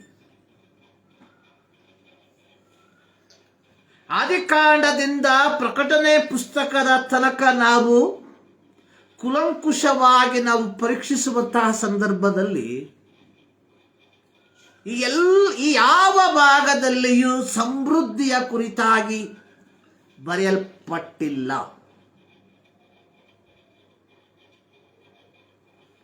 ನೋಡಿ, ಆದಿಯಲ್ಲಿ ದೇವರು ಆಕಾಶವನ್ನ ಭೂಮಿಯನ್ನ ಉಂಟು ಮಾಡಿದ.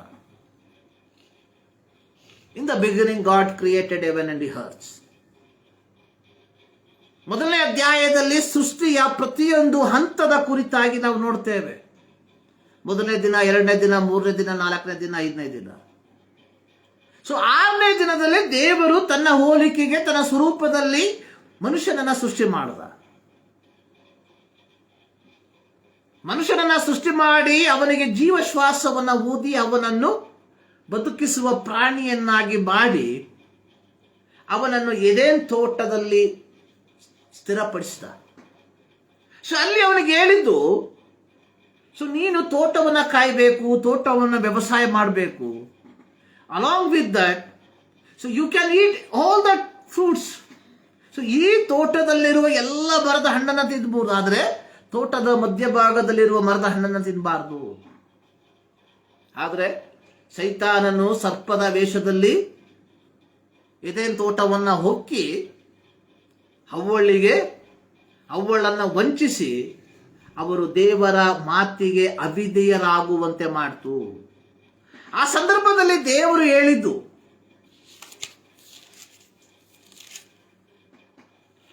ಆ ಸಂದರ್ಭದಲ್ಲಿ ದೇವರು ಈ ಸರ್ಪಕ್ಕೆ ಅಥವಾ ಸೈತಾನನಿಗೆ ಹೇಳಿದ್ದು, ಈಕೆಯ ಸಂತಾನವು ನಿನ್ನ ತಲೆಯನ್ನ ಚೆಜ್ಜುತ್ತದೆ. ಅರ್ಥ, ಯೇಸು ಕ್ರಿಸ್ತನ ಆಗಮನದ ಕುರಿತಾಗಿ ನಾವು ನೋಡ್ತೇವೆ. ಸೊ ಇಲ್ಲಿ ದೇವರು ನಮ್ಮನ್ನ ಸೃಷ್ಟಿ ಮಾಡಿದಂತಹ ಉದ್ದೇಶ, ಸೊ ದೇವರೊಂದಿಗೆ ಒಂದು ವೈಯಕ್ತಿಕವಾದ ಸಂಬಂಧವನ್ನು ಇಟ್ಕೊಳ್ಬೇಕು ಎಂಬುದಾಗಿ. ನಾನು ಹೇಳುವಂತ ವಿಚಾರ, ನಾವು ಇಂದು ನಮ್ಮ ಶೀರ್ಷಿಕೆ ಅನ್ನುವಂಥದ್ದು ಮೇಕ್ ಡಿಸೈಪಲ್ಸ್, ಶಿಷ್ಯರನ್ನಾಗಿ ಮಾಡ್ರಿ. ಕ್ರೈಸ್ತತ್ವದ ಮುಖ್ಯ ಧ್ಯೇಯ ಎನ್ನುವಂಥದ್ದು ಮೇಕ್ ಡಿಸೈಪಲ್ಸ್. ಆದರೆ ಇವತ್ತು ನಾವು ಕಾಣುವಂಥದ್ದು ಪ್ರಾಸ್ಪರಿಟಿ. ಸೊ ನಾವು ಇವತ್ತು ಯೇಸುವನ್ನ ಒಬ್ಬ ಸಮೃದ್ಧಿಯನ್ನು ಕೊಡುವಂತಹ ಅಥವಾ ಸೌಖ್ಯವನ್ನ ಕೊಡುವಂತಹ ವ್ಯಕ್ತಿಯಾಗಿ ಚಿತ್ರಿಸುವಂತವರಾಗಿದ್ದೇವೆ ಹೊರತು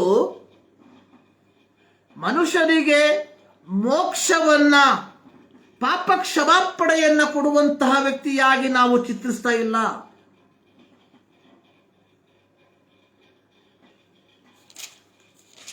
ಇದು ಕೇವಲ ಹೊಸ ಒಡಂಬಡಿಕೆಯಲ್ಲಿ ಮಾತ್ರವಲ್ಲ, ಹಳೆಯ ಒಡಂಬಡಿಕೆಯಲ್ಲಿಯೂ ನಾವು ಇದನ್ನ ಕಾಡುವಂತವರಾಗಿದ್ದೇವೆ. ಮೇಕ್ ಡಿಸೈಪಲ್ಸ್, ಶಿಷ್ಯರನ್ನಾಗಿ ಮಾಡ್ರಿ. ಶಿಷ್ಯರನ್ನಾಗಿ ಮಾಡೋದು ಅಂದ್ರೆ ಮೊದಲು ನಾನು ಒಬ್ಬ ಶಿಷ್ಯನಾಗಿರಬೇಕು. ಶಿಷ್ಯತ್ವದ ಪಾಠವನ್ನ ನಾನು ಕಲಿಯದೆ ಶಿಷ್ಯರನ್ನ ರೂಪಿಸುವುದಕ್ಕೆ ನನ್ನಿಂದ ಸಾಧ್ಯವಿಲ್ಲ. ಯೇಸು ಸ್ವಾಮಿ ತನ್ನ ಐಹಿಕ ಸೇವೆಯ ಸಂದರ್ಭದಲ್ಲಿ ಕೆಲವು ವ್ಯಕ್ತಿಗಳನ್ನ ಆರಿಸಿಕೊಳ್ಳುವಂಥದ್ದಾಗಿ ನಾವು ನೋಡುತ್ತೇವೆ. ಮಾರ್ಕನ ಬರೆದ ಸುವಾರ್ತೆ 3ನೇ ಅಧ್ಯಾಯ ಅದರ 13ರಿಂದ 15 ವಾಕ್ಯಗಳಲ್ಲಿ ನಾವು ನೋಡುವಂಥದ್ದು. ಅಂದರೆ ಯೇಸು ಸ್ವಾಮಿ ಯೋಹಾನನ ಕೈ ಕೆಳಗೆ ದೀಕ್ಷಾಸ್ನಾನವನ್ನ ಮಾಡಿಸಿ ಗಲಿಲಾಯದಲ್ಲಿ ಸುವಾರ್ತೆಯನ್ನು ಸಾರುತ್ತಾ ಬಂದಂತಹ ಸಂದರ್ಭದಲ್ಲಿ ಕೆಲವು ವ್ಯಕ್ತಿಗಳನ್ನು ಆರಿಸಿಕೊಳ್ಳುವಂಥದ್ದಾಗಿ ನಾವು ನೋಡ್ತೇವೆ. ಇಲ್ಲಿ ಮಾರ್ಕನು ಬರೆದಿರುವಂಥದ್ದು, ಆಮೇಲೆ ಯೇಸು ಬೆಟ್ಟವನ್ನು ಹತ್ತಿ ತನಗೆ ಬೇಕಾದವರನ್ನು ಹತ್ತಿರಕ್ಕೆ ಕರೆಯಲು ಅವರು ಆತನ ಬಳಿಗೆ ಬಂದರು. ಆತನು 12 ಮಂದಿಯನ್ನು ಆರಿಸಿಕೊಂಡು ಅವರು ತನ್ನ ಸಂಗಡ ಇರಬೇಕೆಂತಲೂ ದೆವ್ವಗಳನ್ನು ಬಿಡಿಸುವ ಅಧಿಕಾರವುಳ್ಳವರಾಗಿ ಸುವಾರ್ತೆಯನ್ನು ಸಾರುವುದಕ್ಕೆ ತಾನು ಅವರನ್ನು ಕಳುಹಿಸುವೆನೆಂತಲೂ ಆ 12 ಮಂದಿಯನ್ನು ಆರಿಸಿ ನೇಮಿಸಿದನು. He chose 12 people. 12 ಮಂದಿಯನ್ನು ಆರಿಸಿಕೊಂಡ. ಈ ಆರಿಸಿಕೊಂಡಂಥವರಲ್ಲಿ 4 ಜನ ಬೆಸ್ತರು: ಅಂದ್ರೆಯ, ಪೇತ್ರ, ಯಾಕೋಬ, ಯೋಹಾನ. ಯಹೂದ್ಯರಲ್ಲಿ ಅಥವಾ ಯಹೂದ್ಯರ ಸಮಾಜದಲ್ಲಿ ಯಾವ ವಿಧವಾದಂತಹ ಸ್ಥಾನಮಾನವಿಲ್ಲದ ವ್ಯಕ್ತಿಗಳಾಗಿದ್ರು ಯಾರು ಬೆಸ್ತರು. ಎರಡನೇದು, ಯೇಸು ಆರಿಸಿಕೊಂಡಿರುವಂಥದ್ದು ಸುಂಕವನ್ನು ವಸೂಲಿ ಮಾಡುವಂತಹ ಮತ್ತಾಯ. ಎಲ್ಲ ಯಹೂದ್ಯರು ಇನ್ಕ್ಲೂಡಿಂಗ್ ಈ ಬೆಸ್ತರು ಸಹ ಏನ್ ಮಾಡ್ತಾ ಇದ್ರು? ಸುಂಕ ವಸೂಲಿ ಮಾಡುವಂತವರನ್ನು ಹಾಗೆ ಮಾಡ್ತಾ ಇದ್ರು, ದ್ವೇಷ ಮಾಡ್ತಾ ಇದ್ರು. ಸುಂಕ ವಸೂಲಿ ಮಾಡುವಂಥದ್ದು ರೋಮನ್ನರಲ್ಲ, ಇಸ್ರಾಯೇಲಿಯರು ರೋಮನ್ನರಿಗಾಗಿ ಕೆಲಸ ಮಾಡುವಂತಹ ವ್ಯಕ್ತಿಗಳು. ನೋಡಿ, ಇಲ್ಲಿ ಯೇಸು ಸ್ವಾಮಿ 12 ಮಂದಿಯನ್ನು ಆರಿಸ್ಕೊಳ್ತಾ ಇದ್ದಾನೆ. ಏನಕ್ಕೆ ಆರಿಸ್ಕೊಳ್ತಾ ಇರೋದು? ತನ್ನ ದೌತ್ಯವನ್ನ ತಾನು ಪೂರೈಸಿ ಪರಲೋಕಕ್ಕೆ ಹೋದ ತರುವಾಯ ಈ ಭೂಮಿಯಲ್ಲಿ ತಾನು ಪ್ರಾರಂಭಿಸಿದಂತಹ ಸೇವೆಯನ್ನ ಮುಂದುವರಿಸಿಕೊಂಡು ಹೋಗುವುದಕ್ಕೆ. ಯೇಸು ಪ್ರಾರಂಭಿಸಿದಂತಹ ಸೇವೆ ಏನು? ಆತನು ಪ್ರಪ್ರಥಮವಾಗಿ 12 ಮಂದಿ ಶಿಷ್ಯರನ್ನ ಆರಿಸಿಕೊಂಡ.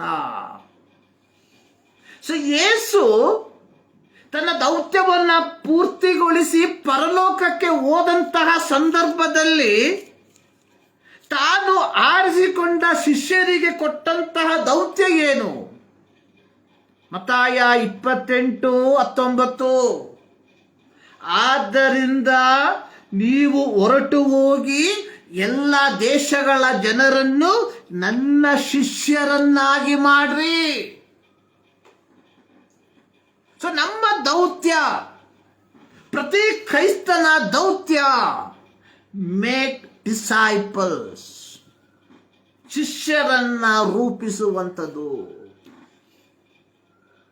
ಶಿಷ್ಯರನ್ನ ರೂಪಿಸುವಂಥದ್ದು. ನಾನು ಪ್ರಾರಂಭದಲ್ಲಿ ಹೇಳಿದೆ, ನಾವು ಶಿಷ್ಯರನ್ನ ರೂಪಿಸುವಂತಹ ವ್ಯಕ್ತಿಗಳಾಗಿ ಮಾರ್ಪಡಬೇಕಾದ್ರೆ ಮೊದಲು ನಾವು ಶಿಷ್ಯರಾಗಿರ್ಬೇಕು. ನಾವು ಶಿಷ್ಯರಾಗಿದ್ದು ಗುರುವಿನ ಬಳಿಯಿಂದ ಕಲಿಯುವಂಥದ್ದನ್ನ ಶಿಷ್ಯರಿಗೆ ತಿಳಿಸುವಂಥದ್ದು. ನೋಡಿ, ಇದೇ ಮತ್ತಾಯನ ಸುವಾರ್ತೆ 28ನೇ ಅಧ್ಯಾಯದಲ್ಲಿ ಅದರ 20ನೇ ವಾಕ್ಯದಲ್ಲಿ ಹೇಳ್ತಾ ಇದ್ದಾರೆ, ನಾನು ನಿಮಗೆ ಆಜ್ಞಾಪಿಸಿದನೆಲ್ಲ ಕಾಪಾಡಿಕೊಳ್ಳುವುದಕ್ಕೆ ಅವರಿಗೆ ಉಪದೇಶ ಮಾಡ್ರಿ. ನಾವು ಶಿಷ್ಯರನ್ನ ರೂಪಿಸುವುದು ಅಂದ್ರೆ ಗುರುವಿನಿಂದ ಕಲಿತುಕೊಂಡಂಥದ್ದನ್ನ ಶಿಷ್ಯರಿಗೆ ಬೋಧಿಸುವಂಥದ್ದು. ಅಂದ್ರೆ ಪ್ರತಿಯೊಬ್ಬ ಕ್ರೈಸ್ತ ಯೇಸು ಕ್ರಿಸ್ತನಿಂದ ಪಡಕೊಂಡಂತಹ ಬೋಧನೆಯನ್ನ, ಯೇಸು ಕ್ರಿಸ್ತನಿಂದ ಹೊಂದಿಕೊಂಡಂತಹ ಬೋಧನೆಯನ್ನ ಮೊದಲು ತಾನು ಕಲಿತು ಅದನ್ನು ತನ್ನ ಜೀವಿತದಲ್ಲಿ ಅಳವಡಿಸಿಕೊಂಡು ತದನಂತರವಾಗಿ ಇತರರಿಗೆ ಬೋಧಿಸುವಂತವನಾಗಿರಬೇಕು. ಇದು ಮೇಕಿಂಗ್ ಡಿಸೈಪಲ್ಸ್, ಇದು ಶಿಷ್ಯರನ್ನ ರೂಪಿಸುವುದು ಅನ್ನುವಂಥದ್ದು.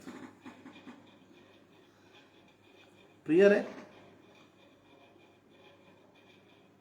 ಇವತ್ತು ನಾವು ಕೇಳುವಂತಹ ಪ್ರಸಂಗ ಏನಾಗಿದೆ ಹೇಳಿ? ಒಂದು ಕೊಟ್ಟರೆ 10 ಸಿಕ್ಕುತ್ತೆ. ಇವತ್ತು ಯಾವ ಕ್ರೈಸ್ತನು the majority of the people, ಅದು ಬೋಧಕರಾಗಿರಬಹುದು, ವಿಶ್ವಾಸಿಗಳಾಗಿರಬಹುದು, ನಿಜವಾದ ಕ್ರಿಸ್ತನ ಬೋಧನೆಯಿಂದ ದೂರ ಸರಿದು ವ್ಯತ್ಯಸ್ತಕರವಾದ ಬೋಧನೆಯಲ್ಲಿ ತಮ್ಮನ್ನ ತೊಡಗಿಸಿಕೊಂಡಿರುವಂಥದ್ದು.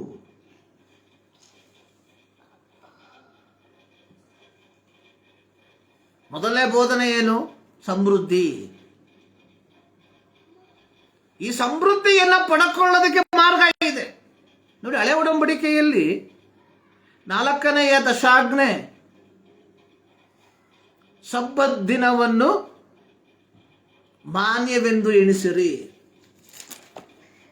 ವಿಮೋಚನಾ ಕಾಂಡ 20ನೇ ಅಧ್ಯಾಯ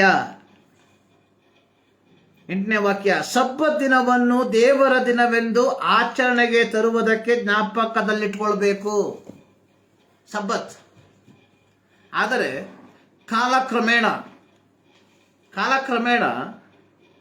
ಈ ಸಬ್ಬತ್ ದಿನವನ್ನು ದೇವರ ದಿನವನ್ನಾಗಿ ಆಚರಿಸಬೇಕೆಂಬುದಾಗಿ ಮೋಶೆಯ ಮೂಲಕ ಯೆಹೋವನು ಇಸ್ರಾಯೇಲರಿಗೆ ಒಂದು ಆಜ್ಞೆಯನ್ನ ಕೊಟ್ಟಿರಲಾಗಿ, ತದನಂತರ ಈ ಇಸ್ರಾಯೇಲಿಯರಲ್ಲಿ ಇದ್ದಂತಹ ಪುರೋಹಿತ ವರ್ಗದವರು ಅದಕ್ಕೆ ಸುಮಾರು 530-560 ಸಬ್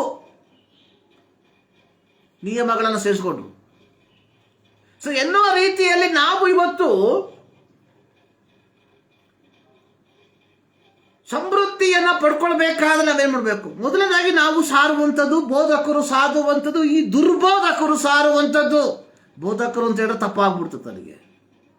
V have to use the proper word. ಈ ದುರ್ಬೋಧಕರು ಸಾರುವಂಥದ್ದು ಸಮೃದ್ಧಿಯ ಸುವಾರ್ತೆ. ಸಮೃದ್ಧಿಯನ್ನು ಹೊಂದ್ಕೊಳ್ಬೇಕಾದ್ರೆ ಏನ್ ಮಾಡಬೇಕು? ಮೊದಲು ಇವ್ರು ಹೇಳ್ತಾರೆ, ಸಮೃದ್ಧಿಯನ್ನು ಹೊಂದ್ಕೊಳ್ಬೇಕಾದ್ರೆ ನೀವು ಕಾಣಿಕೆಯನ್ನು ಸರಿಯಾಗಿ ಹಾಕಬೇಕು. ಅದು ಕೆಲವರು ಹೇಳ್ತಾರೆ, ಬಹಳ ಚೆನ್ನಾಗಿ ತ್ರಾಸವಾಗಿ ಹೇಳ್ತಾರೆ, ನಿಮ್ಮ ಕೈಯಲ್ಲಿರುವಂತಹ ವ್ಯಾಲೆಟ್ ಅನ್ನು ತೆಗೀರಿ, ಅದನ್ನ ಓಪನ್ ಮಾಡಿ, ಅದರಲ್ಲಿ ಎಷ್ಟು ದೊಡ್ಡ ನೋಟನ್ನು ತೆಗೀರಿ, ಅದರಲ್ಲಿ ಯಾವ ಮಣ್ಣಿಲ್ಲದಿರುವಂಥ ನೋಟನ್ನು ತೆಗೀರಿ, ಅದನ್ನ ಹಾಕಿ. ಅದಕ್ಕಿಂತ ಭಿಕ್ಷೆ ಬೇಡದ ಎಷ್ಟೋ ಬಿಟ್ರು. ಭಿಕ್ಷೆ ಬೇಡ ಅಂತ ಕೇಳಲ್ಲ, ಅಣ್ಣ ಏನಾದ್ರೆ ಕೊಡೋಣ ಅಂತಾನೆ. ಅವನು ಗಾಳಿಯಲ್ಲಿ ಕೊಟ್ರೇನು, 1 ರೂಪಾಯಿ ಕೊಟ್ರೇನು, 200 ರೂಪಾಯಿ ಕೊಟ್ರೇನು, 500 ರೂಪಾಯಿ ಕೊಟ್ರೇನು, ನಾ ಸಂತೋಷ ಅಣ್ಣ ಅಂತ ಹೇಳ್ಬಿಟ್ಟು ಹೋಗ್ತಾನೆ. ಆದ್ರೆ ಅದಕ್ಕಿಂತ ಕಷ್ಟ ಇವುಗಳು. ಸಮೃದ್ಧಿಗೆ ಒಂದು ದೊಡ್ಡ ನೋಟನ್ನ ಕಾಣಿಕೆ ಹಾಕಬೇಕು. ಸೊ 2, ನಿನ್ನ ವರಮಾನದಲ್ಲಿ 10 ರೂಪಾಯಿ ಸಿಕ್ಕಿದ್ರೆ 1 ರೂಪಾಯಿ ಧೈರ್ಯ ಕೊಡಬೇಕು. ಅಲ್ಲಿಗೆ ಮುಗ್ದಿಲ್ಲ. ಸೊ ನಾವು ನಮ್ಮ ಸಭೆಯ ವತಿಯಿಂದ ಇಲ್ಲಿ ಒಂದು ಔಟ್ರೀಚ್ ಪ್ರೋಗ್ರಾಮ್ ಮಾಡ್ತಾ ಇದ್ದೇವೆ, ಔಟ್ರೀಚ್ ಸೇವೆ ಮಾಡ್ತಾ ಇದ್ದೇವೆ. ಅಲ್ಲಿಗೆ ನೀವು ಸಹಾಯ ಮಾಡಬೇಕು. ಆಲ್ರೆಡಿ ವಾರದ ಕಾಣಿಕೆ, ತಿಂಗಳ ಸಂಬಳದಲ್ಲಿ ಬಂದಂತಹ ದಶಮ ಭಾಗ ಹೋಯ್ತು, 4 ವಾರದ ಕಾಣಿಕೆ ಬಂದು ಹೋಯ್ತು. ಆಮೇಲೆ ಈಗ ಹೇಳ್ತಾ ಇದ್ದಾನೆ, ಇಲ್ಲಿ ಸಭೆ ಮಾಡ್ತಾ ಇದ್ದೀವಿ, ಸಭೆ ಕಟ್ತಾ ಇದ್ದೀವಿ, ಅಲ್ಲಿಗೆ ದುಡ್ಡು ಬೇಕು. ಅಂತೂ ಹೇಳಿ ಹೇಳಿ ಹೇಳಿ ವಿಶ್ವಾಸಿಗಳ ಕೈಯಲ್ಲಿರುವಂಥ ದುಡ್ಡು ಯಾರ ಕೈಗೆ ಬರ್ತಾ ಇದೆ? ಈ ದುರ್ಬೋಧಕರ ಕೈಗೆ ಬರ್ತಾ ಇದೆ. ವಿಶ್ವಾಸಿಗಳು ಈಗಲೂ ವೆಯ್ಟ್ ಮಾಡ್ತಾ ಇದ್ದಾನೆ, ಸಮೃದ್ಧಿ ಬರುತ್ತೆ, ಸಮೃದ್ಧಿ ಬರುತ್ತೆ. ಸಮೃದ್ಧಿ ಬರಲ್ಲ, 6 ಅಡಿ 3 ಅಡಿ ಮಣ್ಣು ಬರುತ್ತೆ ಅಷ್ಟೇ ಕೊನೆಗೆ.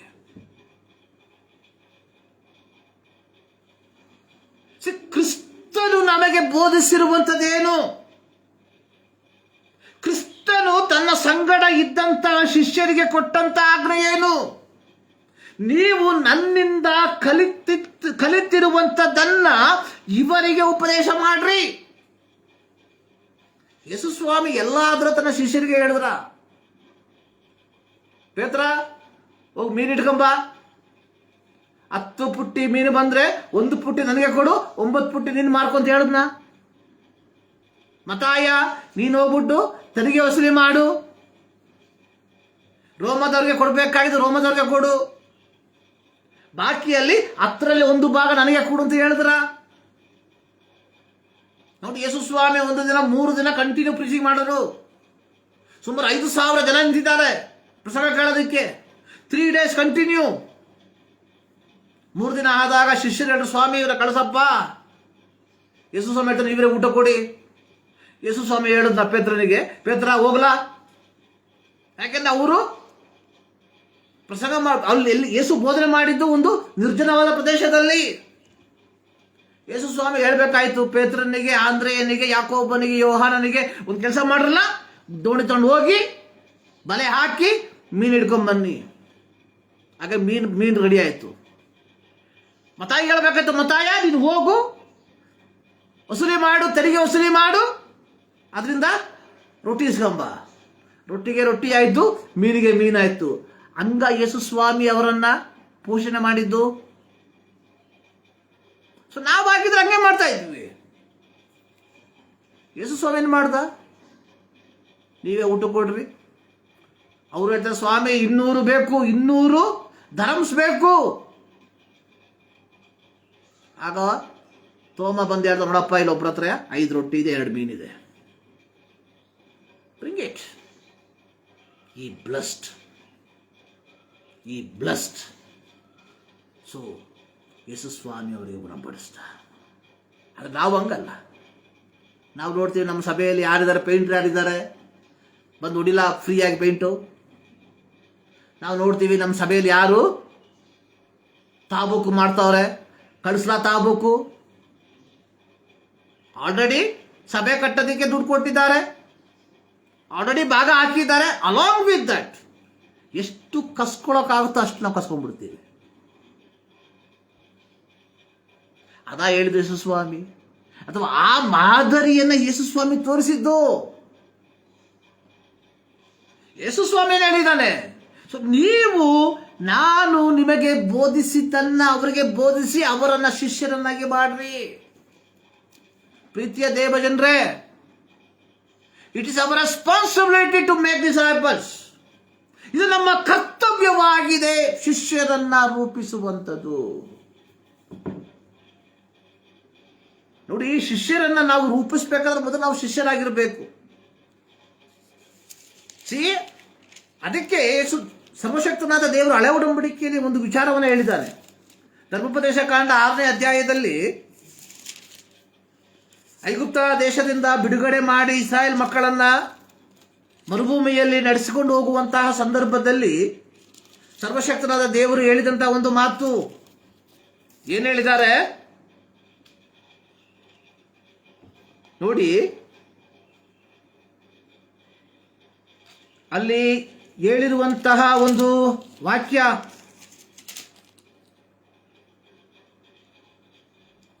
ನೀವು ಐಗುಪ್ತದಲ್ಲಿ ದಾಸರಾಗಿದ್ದವರು ಅಲ್ಲಿಂದ ಬಿಡುಗಡೆಯನ್ನ ಹೊಂದಿದವರು, ಆದುದರಿಂದ ಯೆಹೋವನನ್ನ ಮರೆಯಬಾರದು. ಆ ವಾಕ್ಯದ ಪೂರ್ಣ ಚಿತ್ರಣ ಈ ರೀತಿ ಇದೆ.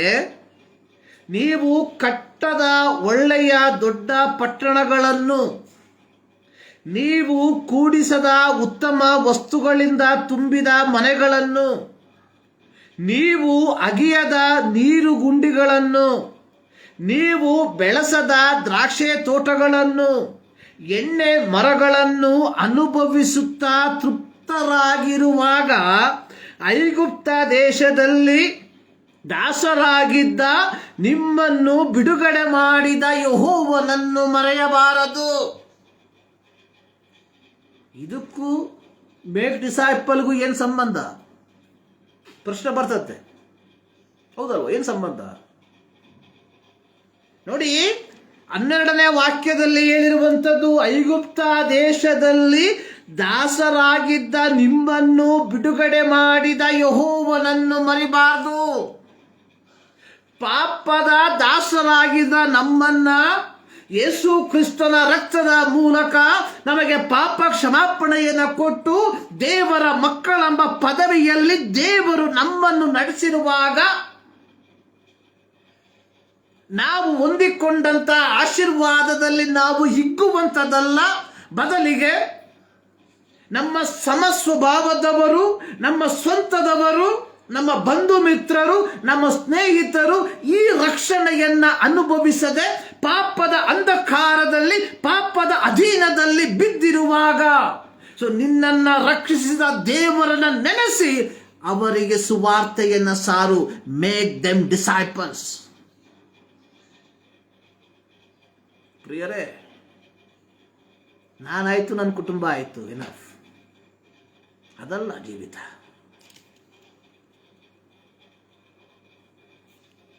ಯೇಸುಸ್ವಾಮಿಯನ್ನ ನಾವು 10, 15, 20, 30, 40, 50 ವರ್ಷಗಳ ಹಿಂದೆ ಕಂಡುಕೊಂಡಂಥದ್ದು ನಮ್ಮ ಯೋಗ್ಯತೆ ಅಲ್ಲ. ಯೋಹಾನನ ಸುವಾರ್ತೆ 15ನೇ ಅಧ್ಯಾಯ 16ನೇ ವಾಕ್ಯ. ನಾನು ನಿಮ್ಮನ್ನು ಆರಿಸಿ ತೆಗೆದುಕೊಂಡೆನು, ನೀವು ಹೊರಟು ಹೋಗಿ ಫಲ ಕೊಡುವವರಾಗಬೇಕೆಂತಲೂ ನೀವು ಕೊಡುವ ಫಲವು ನಿಲ್ಲುವಂತದಾಗಬೇಕೆಂತಲೂ ನಿಮ್ಮನ್ನು ನೇಮಿಸಿದ್ದೇನೆ. ಸೊ ದೇವರು ನಿನ್ನನ್ನು ನನ್ನನ್ನು ಆರಿಸಿ ತೆಗೆದುಕೊಂಡಿರುವಂಥದ್ದು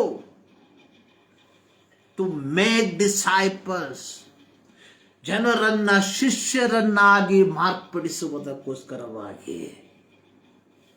ಪ್ರೀತಿಯ ದೇವಜನರೇ, ದುರ್ಬೋಧಕರ ಮಾತನ್ನ ಕೇಳಿ ಕಾಣಿಕೆ ಕೊಟ್ಟು, ದಶಮ ಭಾಗ ಕೊಟ್ಟು, ಆಲಯ ಕಟ್ಟುವುದಕ್ಕೆ ಹಣ ಕೊಟ್ಟು ನನ್ನ ಜವಾಬ್ದಾರಿ ಮುಗಿತು ಎಂಬುದಾಗಿ ಕುಳಿತುಕೊಳ್ಬೇಡ್ರಿ.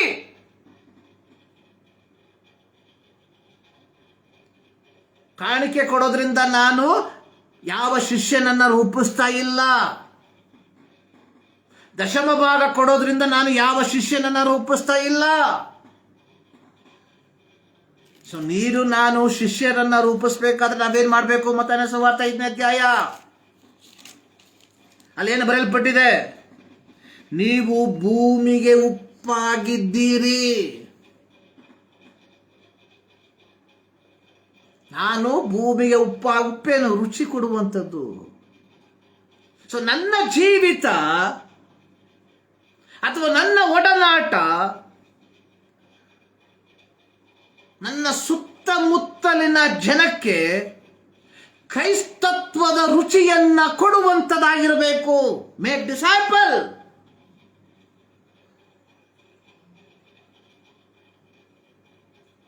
ಮೇಕ್ ಡಿಸೈಪಲ್ ಅಂತ ಹೇಳ್ಬಿಟ್ಟು ದೊಡ್ಡ ಕನ್ವೆನ್ಷನ್ ಮಾಡೋದಲ್ಲ. Make disciple means what? ನೀವು ಲೋಕಕ್ಕೆ ಉಪ್ಪಾಗಿದ್ದೀರಿ. ಸೊ ಎರಡನೇದಾಗಿ ಯೇಸು ಸ್ವಾಮಿ ಹೇಳ್ತಾರೆ, ನೀವು ಲೋಕಕ್ಕೆ ಬೆಳಕಾಗಿದ್ದೀರಿ. ಪ್ರಿಯರೇ, action speak louder than words. ಕ್ರಿಯೆ ಮಾತಿಗಿಂತ ವೇಗವಾಗಿ ಮಾತಾಡ್ತದೆ. What is our action? So ನಮ್ಮ ಕ್ರಿಯೆ ಏನಾಗಿದೆ?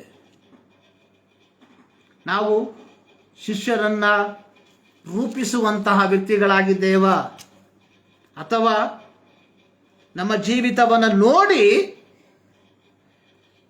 ಜನ ಇವು ಸವಾಸನೆ ಬೇಡಪ್ಪ ಅಂತ ಓಡೋಗ್ತಾ ಇದ್ದಾರ? ಇವತ್ತು ಸಂಭವಿಸುತ್ತಿರುವಂಥದ್ದು ಇದೆ. ಸೊ ಇವತ್ತು ಕ್ರೈಸ್ತರ ಜೀವಿತವನ್ನು ನೋಡಿ, ಕ್ರೈಸ್ತರ ಒಡನಾಟವನ್ನು ನೋಡಿ ಆ ಕ್ರೈಸ್ತರು ಇವರ ಸವಾಸನೆ ಬೇಡ ಅಂತ ಕೈ ಮುಗಿತಾ ಇದ್ದಾರೆ. ಯೇಸು ಸ್ವಾಮಿ ಅದಕ್ಕೆ ಹೇಳಿದ್ದು, ಬಿಕಾಸ್ ಆಫ್ ಯು, ನಿಮ್ಮ ಮೂಲಕವಾಗಿ ಅನ್ಯ ಜನರ ಮಧ್ಯದಲ್ಲಿ ನನ್ನ ನಾಮವು ದೂಷಣೆಗೆ ಒಳಗಾಗಿದೆ.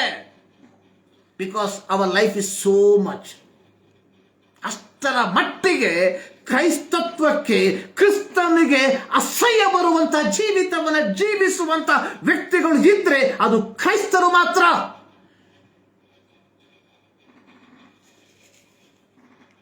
ಮೇಕ್ ಡಿಸೈಪಲ್ಸ್, ಶಿಷ್ಯರನ್ನಾಗಿ ಮಾಡ್ರಿ. ಹೌ ನೋಟ್ ಬಾಬಾ.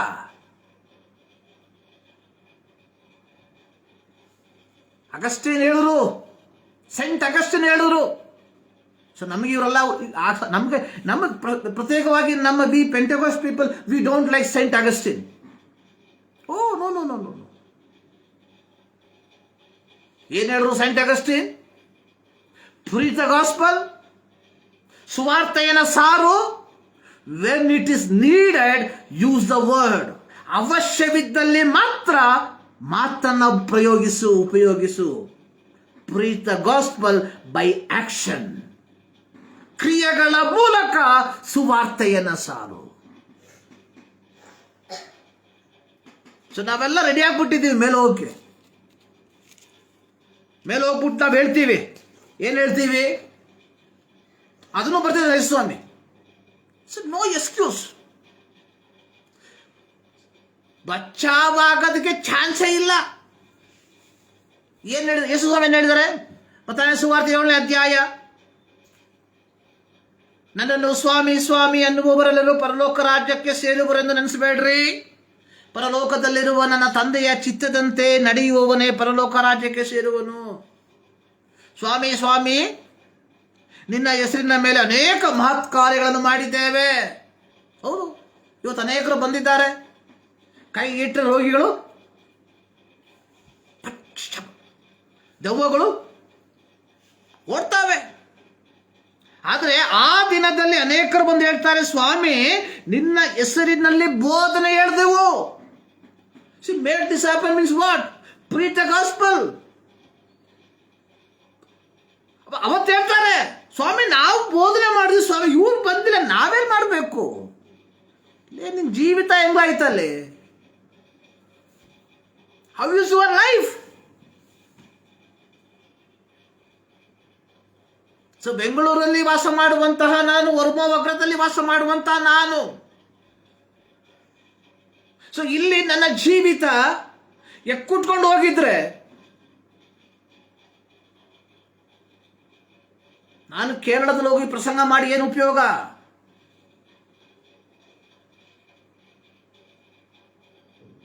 ಆ ದಿನದಲ್ಲಿ ಹೇಳ್ತಾರೆ, ಸ್ವಾಮಿ ನಿಮ್ಮ ಹೆಸರಲ್ಲಿ ಬೋಧನೆ ಮಾಡಿದ್ವಿ. ನೀವು ಸ್ವಾಮಿ ಏನ್ ಹೇಳಿದ್ರೆ? ನೀವು ಯೇಸು ಸ್ವಾಮಿ ಏನ್ ಹೇಳಿರುವಂಥದ್ದು? ಬೋಧನೆ ಮಾಡಿರುವಂಥದ್ದನ್ನು ತಿಳಿಸಿ, ನಾನು ನಿಮಗೆ ಕಳಿಸಿರುವಂಥದ್ದನ್ನು ನೀವು ಅವರಿಗೆ ಬೋಧನೆ ಮಾಡಿ. ಸ್ವಾಮಿ ನಾವು ಬೋಧನೆ ಮಾಡಿದ್ರು ಸ್ವಾಮಿ. ಯಾಕೆ ಸ್ವಾಮಿ? ಹೌದಪ್ಪ, ನೀನು ಬೋಧನೆ ಮಾಡಿದೆ, ಅದು ಹೆಂಗು ಬೋಧನೆ ಮಾಡಿದೆ? ನಿನ್ನ ಜೀವಿತ ಯಾವ ರೀತಿ ಇತ್ತು? ಸೊ ನಾನು ಹೇಳಿದ್ದಲ್ಲ, ನೀನು ಉಪ್ಪಾಗಿರ್ಬೇಕು, ನೀನು ಬೆಳಕಾಗಿರ್ಬೇಕು. ನೀನು ಉಪ್ಪಾಗಿದ್ದೀಯಾ? ನೀನು ಬೆಳಕಾಗಿ ಜೀವಿಸಿದ್ದೀಯಾ?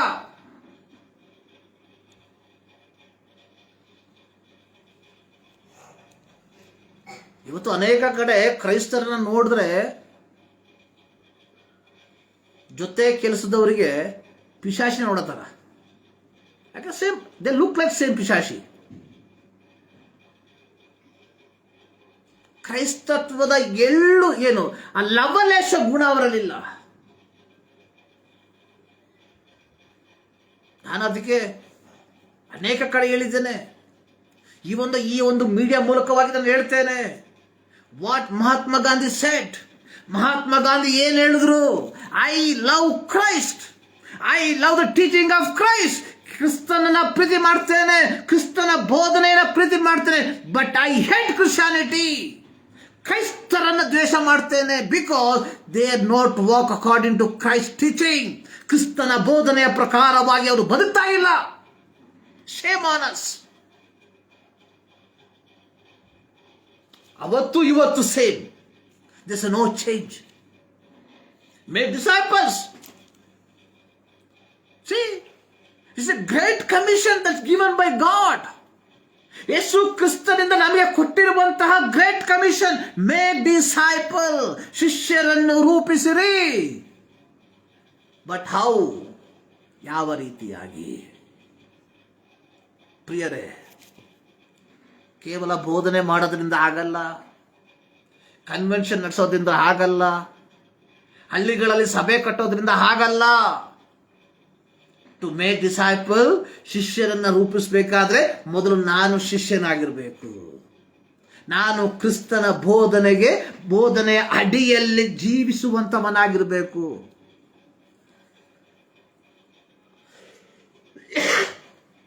ನನ್ನ ಬೋಧನೆಯೇ ದುರ್ಬೋಧನೆಯಾಗಿ ಮಾರ್ಪಟ್ಟಿರುವಾಗ how can I make a disciple?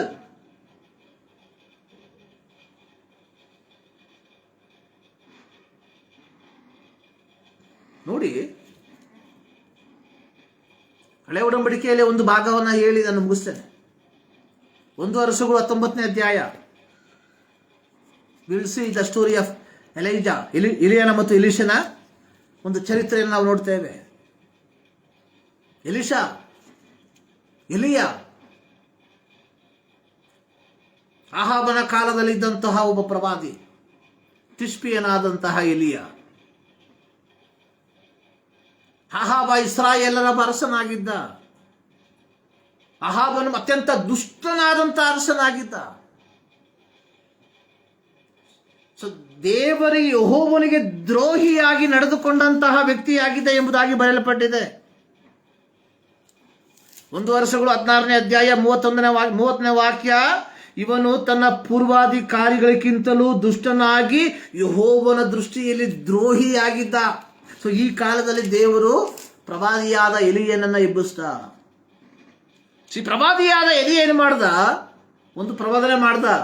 ಇನ್ನು 3 ವರ್ಷ ನಾನು ಹೇಳುವ ತನಕ ದೇಶದಲ್ಲಿ ಮಳೆಯಾಗಲಿ ಮಂಜಾಗಲಿ ಬೀಳೋದಿಲ್ಲ.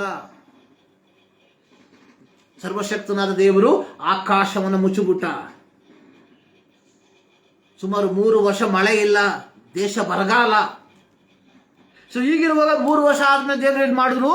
ಎಲಿಯನಿಗೆ ಹೇಳಿದ್ರು, ಗೋ ಅಂಡ್ ಮೀಟ್, ನೀನು ಹೋಗಿ ಆಹಾಬನನ್ನ ಮೀಟ್ ಮಾಡು.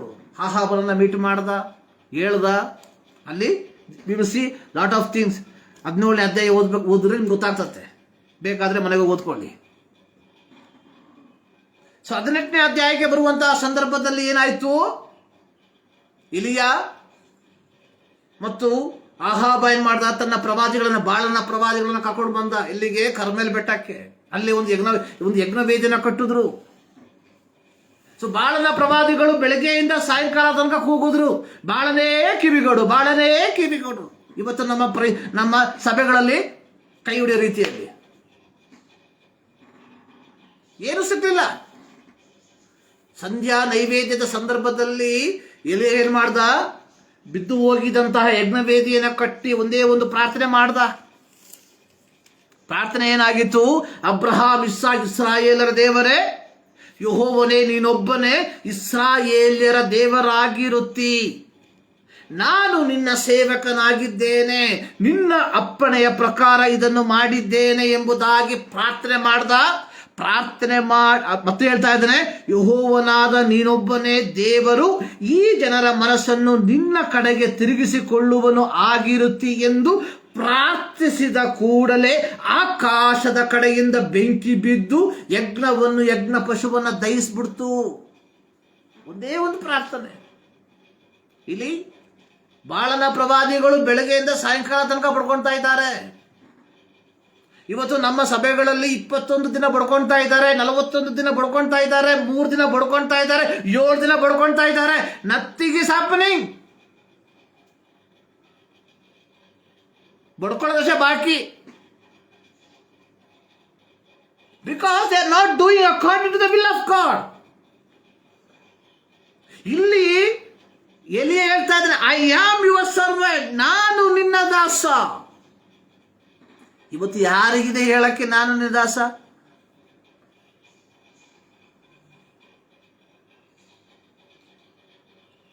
ನೀನೊಬ್ಬನೇ ದೇವರು.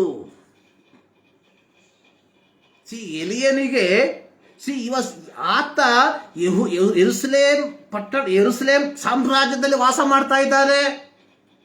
ಯೆರೂಸಲೇಮಿನ ಅರಸನಾದಂತಹ ಆಹಾಬ ಬಾಳ್ ದೇವತೆಗಳನ್ನ, ಅಶೇರ್ ದೇವತೆಗಳನ್ನ ಪೂಜೆ ಮಾಡ್ತಾ ಇದ್ದಾನೆ.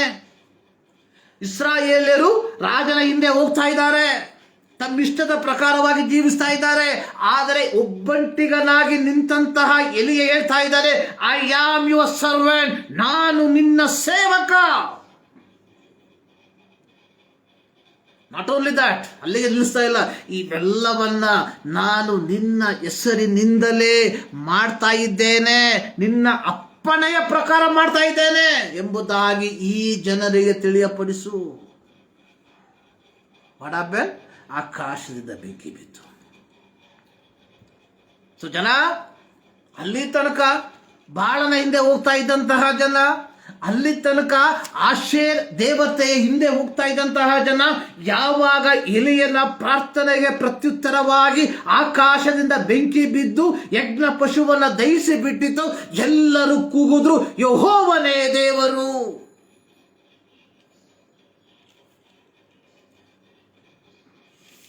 ಎಲಿಯ ಏನ್ ಮಾಡ್ದ? ಬಾಳನ 450 ಪ್ರವಾದಿಗಳನ್ನ ಕತ್ತರಿಸಾಕ್ಬಿಟ್ಟ. ಸೊ ಇದು ಇಜಬೇಲಳಿಗೆ ಕೋಪವನ್ನು ತಡ್ತು. ಇಜಬೇಲಲ್ಲಿ ಹೇಳಿದ್ಲು, ನಾಳೆ ಸಾಯಂಕಾಲ ಇಷ್ಟೊತ್ತಿಗೆ ನಿನ್ನನ್ನು ಸಾಯಿಸ್ತೇನೆ. ಸೊ ಭಯಭೀತನಾದಂತಹ ಎಲಿಯ ಏನ್ ಮಾಡ್ದ? ಕಾಡಿಗೊಡೋಗ್ಬಿಟ್ಟ. ಸೊ ಅಲ್ಲಿ ದೇವರು ಎಲಿಯನ ಸಂಗಡ ಮಾತನಾಡುವಂಥದ್ದು 19ನೇ ವಾಕ್ಯ. ಸೊ ಅಲ್ಲಿ ದೇವರು ಹೇಳ್ತಾ ಇದ್ದಾರೆ, ಅಲ್ಲಿ ದೇವರು ಮಾತಾಡ್ತಾ ಇದ್ದಾರೆ. ಆದರೆ ಅಲ್ಲಿ ದೇವರು ಕೊಟ್ಟಂತಹ ಒಂದು 15ನೇ ವಾಕ್ಯದಲ್ಲಿ, ಸೊ ನೀನೊಂದು ಕೆಲಸ ಮಾಡು, ಗೋ ಬ್ಯಾಕ್ ಟು ದಮಸ್ಕಕ್ಕೆ ಹೋಗು. ಸೊ ನೀನು ಅಜಾಯೇಲನನ್ನ ಆರಾಮ್ಯರ ಅರಸನನ್ನಾಗಿ, ಯೇಹುವನ್ನ ಇಸ್ರಾಯೇಲರ ಅರಸನನ್ನಾಗಿ, ಎಲೀಷನನ್ನು ನಿನಗೆ ಬದಲಾಗಿ ಪ್ರವಾದಿಯನ್ನಾಗಿ ನೇಮಿಸು. ಎಲೀಷನನ್ನ ನಿನ್ನ ಶಿಷ್ಯನನ್ನಾಗಿ ಮಾಡ್ಕೋ. ಸೊ ದೇವರ ಮಾತಿಗೆ ವಿಧೇಯನಾಗಿ ಎಲಿಯ ಹೊರಟು ಬಂದಂತಹ ಸಂದರ್ಭದಲ್ಲಿ ಎಲೀಷ ಏನ್ ಮಾಡಿದ್ದಾನೆ? ಉಳುಮೆ ಮಾಡ್ತಾ ಇದ್ದಾನೆ. 12 ಜೋಡಿ ಎತ್ತುಗಳನ್ನ ತಂದುಕೊಂಡು 12ನೇ ಜೋಡಿಯಲ್ಲಿ ತಾನಾಗಿ ಉಳುಮೆ ಮಾಡ್ತಾ ಇದ್ದಾನೆ. Is one of the richest person. So ಎಲಿಯ ಏನ್ ಮಾಡ್ದ? ತನ್ನಲ್ಲಿದ್ದಂತಹ ಕಂಬಳಿಯನ್ನ ಎಲೀಷನ ಮೇಲೆ ಹಾಕದ. ಸೊ ಯಾವಾಗ ಎಲಿಯನ ಕಂಬಳಿ ಎಲೀಷನ ಮೇಲೆ ಬಿತ್ತು, ಎಲಿಯ ತನ್ನ ಎತ್ತನ್ನ ತಾನು ಉಳುಮೆ ಮಾಡುತ್ತಿದ್ದಂಥ ಸ್ಥಳವನ್ನ ಅಲ್ಲೇ ಬಿಟ್ಟು ಎಲೀಷನ ಹಿಂದೆ ಓಡ್ತಾವನೆ. ಬಂದು ಹೇಳ್ತಾನೆ, ಗಿವ್ ಮಿ ದ ಪರ್ಮಿಷನ್, ನಾನು ನಮ್ಮ ಅಪ್ಪ ಅಮ್ಮನಿಗೆ ಹೇಳಿ ಬಂದ್ಬಿಡ್ತೀನಪ್ಪ ಸ್ವಾಮಿ, ಅಷ್ಟೇ, ಬೇರೆ ಏನು ಮಾಡಲ್ಲ. ಎಲಿಯಾಡಗೋ ಎಲೀಷ ಹೇಳಿದ್ದು, ಸೊ ನಾನು ನನ್ನ ತಂದೆ ತಾಯಿಗಳ ಬಳಿಗೆ ಹೋಗಿ ಅವರನ್ನ ಮುದ್ದಿಟ್ಟು ಬರ್ತೇನೆ. The last kiss. ಯಾಕೆ? I am following you. So I am set aparting from my family. So now I am belongs to God ಅಂತ ಹೇಳ್ಬಿಟ್ಟು ಎಲ್ರು ಹೆಂಡತಿ ಮಕ್ಕಳ ಬಿಟ್ಟು ನೋಡೋಗ್ಬೇಡಿ. ಸೊ ನನ್ನ ತಂದೆ ತಾಯಿಗಳನ್ನ ಮುದ್ದಿಟ್ಟು ಬರೋದಕ್ಕೆ ಸಂದರ್ಭ ಕೊಡು. ಆದ್ರೆ ಅವನು ಮಾಡಿದೇನು ಗೊತ್ತಾ? ಸೊ ಎಲೀಷ ಬಂದ್ಬಿಟ್ಟು ಏನ್ ಮಾಡ್ದ? ಆತ ಹಿಂತಿರುಗಿ ಹೋಗಿ ತಾನು ಉಳುತ್ತಿದ್ದ ಜೋಡಿ ಎತ್ತುಗಳನ್ನ ವಧಿಸಿ, ಆ ಜೋಡಿಯ ಎತ್ತುಗಳ ಮೇಲೆ ಇದ್ದ ನೇಗಿಲನ್ನ ಕಟ್ಟಿಗೆ ಮಾಡಿ, ಆ ಕಟ್ಟಿಗೆಯ ಮೂಲಕ ತಾನು ಬಂದಂತಹ ಎತ್ತನ್ನ ಬೇಯಿಸಿ ಅಲ್ಲಿದ್ದಂಥ ಜನರಿಗೆ ಔತಣವನ್ನು ಬಡಿಸಿ ಎಲಿಯನ ಹಿಂದೆ ಹೋದ. To be a disciple you should leave everything. ಯೇಸು ಸ್ವಾಮಿ ಹೇಳ್ದ, ತನ್ನನ್ನು ನಿರಾಕರಿಸಿ ತನ್ನ ಶಿಲುಬೆಯನ್ನು ಹೊತ್ತುಕೊಂಡು ನನ್ನ ಹಿಂದೆ ಬಾರದ ಹೊರತು ನೀನು ಶಿಷ್ಯನಾಗಿರಲಾರರು. To be a disciple, you should leave everything.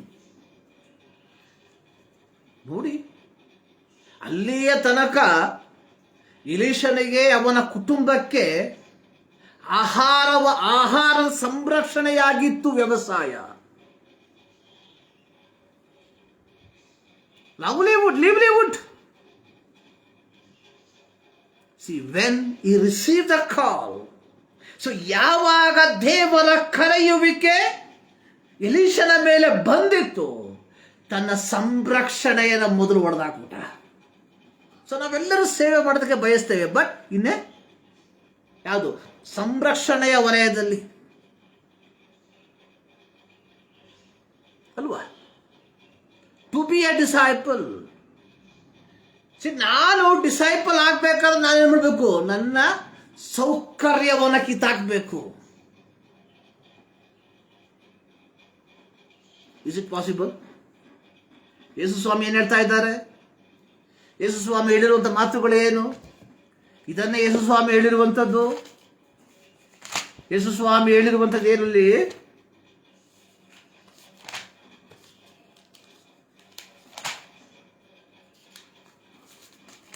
ಯೇಸು ಸ್ವಾಮಿ ಹೇಳಿರುವಂಥ ಮಾತು, ತನ್ನನ್ನು ನಿರಾಕರಿಸಿ ತನ್ನ ಶಿಲುಬೆಯನ್ನು ಹೊತ್ತುಕೊಂಡು ನನ್ನ ಹಿಂದೆ ಬಾರದ ಹೊರತು ಅವನು ನನಗೆ ಶಿಷ್ಯನಾಗಿರಲಾರನು. ಪ್ರಿಯರೇ,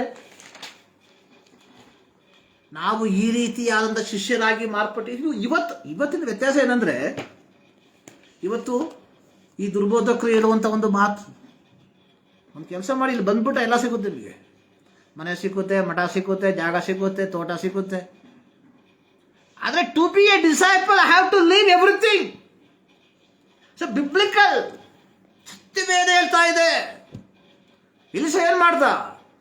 ತಾನು ಉಳುತ್ತಿದ್ದ ಜೋಡಿ ಎತ್ತನ ವಧಿಸ್ದ, ಆ ಎತ್ತಿಗೆ ಜೋಡಿಕೆಯಾಗಿದ್ದ ನೇಗಿಲನ್ನ ಕಟ್ಟು ಮಾಡ್ದ, ಅದರಲ್ಲಿ ಮಾಂಸವನ್ನ ಬೇಯಿಸ್ದ.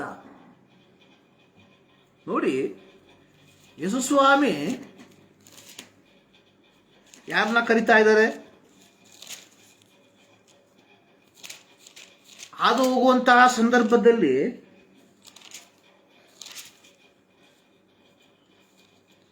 ಯೇಸು ಸ್ವಾಮಿ ಹಾದು ಹೋಗುವಂತಹ ಸಂದರ್ಭದಲ್ಲಿ ಪೇತ್ರನನ್ನ ಮತ್ತೆ ಯಾರು ಆಂದ್ರೆಯನನ್ನ ನೋಡ್ದ. ಅವ್ರೇನ್ ಮಾಡ್ತಾ ಇದ್ರು? ತಮ್ಮ ಬಲೆಯನ್ನ ಕ್ಲೀನ್ ಮಾಡ್ತಾ ಇದ್ರು. ಯೇಸು ಸ್ವಾಮಿ ಹೇಳ್ದ, follow me, I will make A Fisher's of men. ನನ್ನನ್ನು ಹಿಂಬಾಲಿಸಿ, ನಾನು ಮನುಷ್ಯರನ್ನು ಹಿಡಿಯುವ ಬೆಸ್ತರನ್ನಾಗಿ ನಿಮ್ಮನ್ನು ಮಾಡ್ತೇನೆ. ಅದನ್ನ ಕೇಳಿದ ತಕ್ಷಣ ಪೇತ್ರ ಮತ್ತೆ ಆಂದ್ರೆ ಏನು ಮಾಡಿದ್ರು? ಬಲೆಯನ್ನು ದೋಣಿಯನ್ನು ಬಿಟ್ಟು ಆತನ ಹಿಂದೆ ಹೋದ್ರು. ಹಂಗೆ ಸ್ವಲ್ಪ ಮುಂದಕ್ಕೆ ಹೋಗ್ತಾ ಇರಬೇಕಾದ್ರೆ ಇನ್ನಿಬ್ರು, ಯಾರು? ಯಾಕೋಬ ಮತ್ತು ಯೋಹಾನ ತಮ್ಮ ತಂದೆಯ ಸಂಗಡ ಬಲೆಯನ್ನು ಸರಿ ಮಾಡ್ತಾ ಇದ್ರು. ಸೊ ಅವರನ್ನು ನೋಡಿದಂತಹ ಯೇಸು ಹೇಳ್ದ, ಫಾಲೋ ಮೀ, ನನ್ನನ್ನು ಹಿಂಬಾಲಿಸ್ರಿ. ಅಲ್ಲಿ ಬರೆಯಲ್ಪಟ್ಟಿರುವಂಥದ್ದು, ಅವರು ದೋಣಿಯನ್ನು, ಬಲೆಯನ್ನು, ತಂದೆಯನ್ನು ಬಿಟ್ಟು ಯೇಸು ಸ್ವಾಮಿಯ ಹಿಂದೆ ಹೋದರು. To be a disciple, be a frank, to be a disciple we have to live everything. ಯಥಾರ್ಥವಾದ ಒಬ್ಬ ಶಿಷ್ಯನಾಗಿ ನಾನು ಮಾರ್ಪಡಬೇಕಾದ್ರೆ ಲೋಕದ ಸುಖಗಳನ್ನು ಬಿಡಲೇಬೇಕು. ಸೊ ವಿ ಕೆನಾಟ್ ನಾವು ಎರಡು ದೋಣಿಯಲ್ಲಿ ಪ್ರಯಾಣ ಮಾಡೋದಕ್ಕೆ ಸಾಧ್ಯ ಇಲ್ಲ ಪ್ರಿಯರೇ. ಬಿದ್ದೋಗ್ಬಿಡ್ತೀವಿ ಕೆಳಗೆ. ಯೇಸು ಸ್ವಾಮಿ ಅದಕ್ಕೆ ಹೇಳಿದ್ದು, ನೀವು ದೇವರನ್ನು ಧನವನ್ನು ಕೂಡ ಸೇವಿಸಲಾರಿರಿ. Decide which one you want. ಆದರೆ ಯೇಸು ಸ್ವಾಮಿ ನಮಗೆ ಕೊಟ್ಟಿರುವಂಥದ್ದೇನು? ಮೇಕ್ ಡಿಸೈಪಲ್ಸ್, ಶಿಷ್ಯರನ್ನಾಗಿ ಮಾಡ್ರಿ. ಶಿಷ್ಯರನ್ನಾಗಿ ಮಾಡಬೇಕಾದ್ರೆ ಮೊದಲು ನಾನು ಶಿಷ್ಯನಾಗಬೇಕು. ಮೊದಲು ನಾನು ಶಿಷ್ಯನಾಗಬೇಕಾದ್ರೆ ದೇವರ ಮಾತಿಗೆ ನಾನು ಕಿವಿಗೊಡಬೇಕು. I have to leave. ಎಲಿಷಾ ಏನ್ ಮಾಡ್ದ? ಎತ್ತನ್ನ ಬಿಟ್ಟಿದ್ದು ಮಾತ್ರವಲ್ಲ, ಅದನ್ನು ವಧಿಸಿ ತಾನು ಉಳುಮೆ ಮಾಡುತ್ತಿದ್ದಂತಹ ನೇಗಿಲಲ್ಲಿ ಕಟ್ಟಿಗೆ ಮಾಡಿ, ಆ ಕಟ್ಟಿಗೆಯ ಮೂಲಕ ತಾನು ವಧಿಸಿದ ಎತ್ತಿನ ಮಾಂಸವನ್ನ ಬೇಯಿಸಿ ಅಲ್ಲಿದ್ದಂಥ ಜನರಿಗೆ ಔತಣ ಮಾಡಿಸಿ ಎಲಿಯನ ಹಿಂದೆ ಹೋದ. ಯಾಕೋಬ, ಪೇತ್ರ, ಆಂದ್ರೆ ಏನ್ ಮಾಡಿದ್ರು? ದೋಣಿಯನ್ನು, ಬಲೆಯನ್ನ ಬಿಟ್ಟು ಯೇಸು ಸ್ವಾಮಿ ಹಿಂದೆ ಹೋದ್ರು. ನೋಡಿ, ಒಂದೇ ಒಂದು ವ್ಯತ್ಯಾಸ ಏನು ಗೊತ್ತಾ? ಎಲಿಷಾ ಏನ್ ಮಾಡ್ದ? ಸಂಪೂರ್ಣವಾಗಿ ಅದನ್ನ ನಾಶ ಮಾಡಿಬಿಟ್ಟ. ಆದರೆ ಪೇತ್ರ ಅಲ್ಲಿ ಬಿಟ್ಬಿಟ್ಟು ಬಂದಿದ್ದ. ಪುನರುತ್ಥಾನ ಆದಮೇಲೆ ಯೋಹಾನನ ಸುವಾರ್ತೆಯಲ್ಲಿ ನಾವು ನೋಡ್ತೇವೆ, ಈ ವೆಂಟ್ ಬ್ಯಾಕ್ ಬೀನ್ ಹಿಡಿಯಕ್ಕೆ. ಸೊ ನಮ್ಮಲ್ಲಿ ಸಂಭವಿಸುವಂಥದ್ದು ಇದೆ. Sometimes will went back. ಆ ವೆಂಟ್ ಬ್ಯಾಕ್ ಆಗಬಾರ್ದು ಅಂದ್ರೆ ಏನು ಮಾಡಬೇಕು? We have to completely how you are going to interpret I don't know. So ಈ ಒಂದು ಭಾಗವನ್ನು ನೀವು ಯಾವ ರೀತಿಯಾಗಿ ಇಂಟರ್ಪ್ರಿಟ್ ಮಾಡ್ತಾರೆ ಎಂಬುದಾಗಿ ನನಗೆ ಗೊತ್ತಿಲ್ಲ. ಲೆಟ್ ದ ಹೋಲಿ ಸ್ಪಿರಿಟ್, ಪವಿತ್ರಾತ್ಮನು ತಾನೇ ನಿಮಗೆ ಈ ಒಂದು ಭಾಗದ ಕುರಿತಾಗಿರುವಂತಹ ಪೂರ್ಣವಾದ ಚಿತ್ರಣವನ್ನು ನಿಮಗೆ ಕೊಡೋದಕ್ಕೆ ಶಕ್ತನಾಗಿರ್ತಾನೆ. Just pray to God. But one thing, ಆದರೆ ಒಂದು ವಿಚಾರ ಯೇಸು ಸ್ವಾಮಿ ಹೇಳಿರುವಂಥದ್ದು, ತನ್ನನ್ನು ನಿರಾಕರಿಸಿ ತನ್ನ ಶಿಲುಬೆಯನ್ನು ಒತ್ತುಕೊಳ್ಳದ ಹೊರತು ನೀವು ನನ್ನ ಶಿಷ್ಯನಾಗಿರಲಾರರು. ಪ್ರಿಯರೇ, ಈ ಮುಂಜಾನೆಯಲ್ಲಿ ದೇವರು ನಮಗೆ ಕೊಟ್ಟಿರುವಂತಹ ದೌತ್ಯ, ಮೇಕ್ ಡಿಸೈಪಲ್ಸ್. ಅಷ್ಟೇ ಪ್ರಿಯರೇ. ಸೊ ನಮಗಿರುವಂಥ ಕೆಲಸ ಇಷ್ಟೇ. ಏನು? ಒಂದು, offer our body as a living sacrifice until our death. ನಮ್ಮ ಜೀವಿತದ ಕೊನೆಯ ಕ್ಷಣದ ತನಕ ಅಥವಾ ನಮ್ಮ ಮರಣದ ತನಕ ದೇವರಿಗೆ ನಮ್ಮನ್ನು ಸಜೀವ ಯಜ್ಞವಾಗಿ ಸಮರ್ಪಿಸುವಂಥದ್ದು ಅಂತ ಹೇಳ್ಬಿಟ್ಟು ಕೆಲಸ ಬಿಟ್ಬಿಟ್ಟು ಯಾವ್ದಾರು ಕಾಡಲ್ಲಿ ಕೂರೋದು ಅಲ್ಲ ಪ್ರಿಯರೇ. Do it your work. So wherever you're working, please be there. Don't rush to anywhere. ಸೇವೆ ಅಂತ ಹೇಳ್ಬಿಟ್ಟು ಇದು ಇಡೀ ಓಡ್ ಬರಬೇಡಿ. B they. ಸೊ ನಾವು ಶಿಷ್ಯರನ್ನ ರೂಪಿಸಿಕೊಳ್ಳಬೇಕಾಗಿತ್ತು. So we are forget that. The main mission we forget that. So where you are. So ನಾನು ಕೆಲಸ ಮಾಡ್ತಾ ಇದ್ದೆ, ಅಲ್ಲೇ ಇರಬೇಕಾಗಿತ್ತು. ಸೊ ವೇರ್ ದೇವರು ನಿನ್ನನ್ನು ಇಟ್ಟಿರುವಂತಹ ಸ್ಥಳ, so that is your mission field. ಅದೇ ನಿನ್ನ ಸೇವಾ ಕ್ಷೇತ್ರ. Are you study? ಅದು ನಿನ್ನ ಸೇವಾ ಕ್ಷೇತ್ರ. Are you working? ಅದು ನಿನ್ನ ಸೇವಾ ಕ್ಷೇತ್ರ. ಯಾವುದೇ ಕೆಲಸ ಆಗಿರ್ಬೋದು, ಅಮಾರಿ ಕೆಲಸ ಆಗಿರ್ಬೋದು, IPS ಕೆಲಸ ಆಗಿರ್ಬೋದು, IAS ಆಗಿರ್ಬೋದು. ಇನ್ನು ಯಾಕೆ ನೀನು ರಾಜಕೀಯದಲ್ಲಿ ನಿನ್ನ ತೊಡಗಿಸ್ಕೊಂಡಿರ್ಬೋದು. But remember that. ಸೊ ಅದು ದೇವರು ನಿನಗೆ ಕೊಟ್ಟಿರುವಂತಹ ಸೇವಾಕ್ಷರ ಸ್ಥಳ.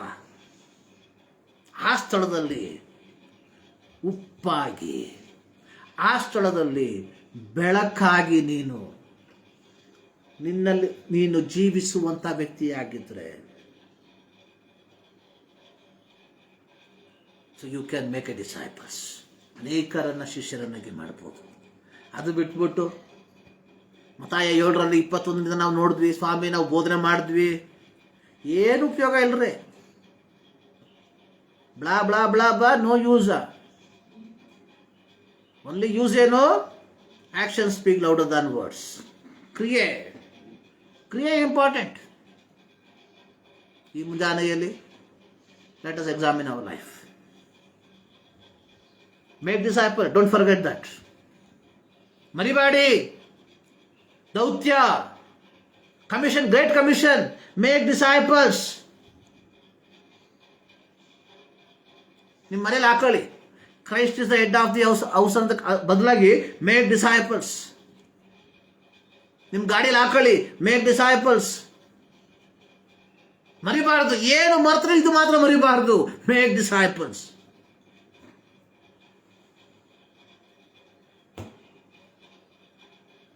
Make disciples. ಸೊ ಇದು ದೇವರು ನಮಗೆ ಕೊಟ್ಟಿರುವಂತಹ ದೌತ್ಯ. ಸಭೆ ಕಟ್ಟದಲ್ಲ ದೌತ್ಯ. Make disciples. ಅದಕ್ಕೆ ನಾವೇನು ಮಾಡಬೇಕು? ಉಪ್ಪಾಗಿರಬೇಕು, ಬೆಳಕಾಗಿರಬೇಕು. ನಮ್ಮ ಜೀವಿತವನ್ನು ದೇವರಿಗೆ ಸಜೀವ ಯಜ್ಞವಾಗಿ ಸಮರ್ಪಿಸಬೇಕಷ್ಟೇ, ಬೇರೆ ಏನಿಲ್ಲ. ಇಷ್ಟ ಸಾಕು. Nothing else. Easy. Do not confirm to the word. ಇಹಲೋಕಕ್ಕೆ ಅನುಗುಣವಾಗಿ ನೀವು ನಡಿಬಾರದು.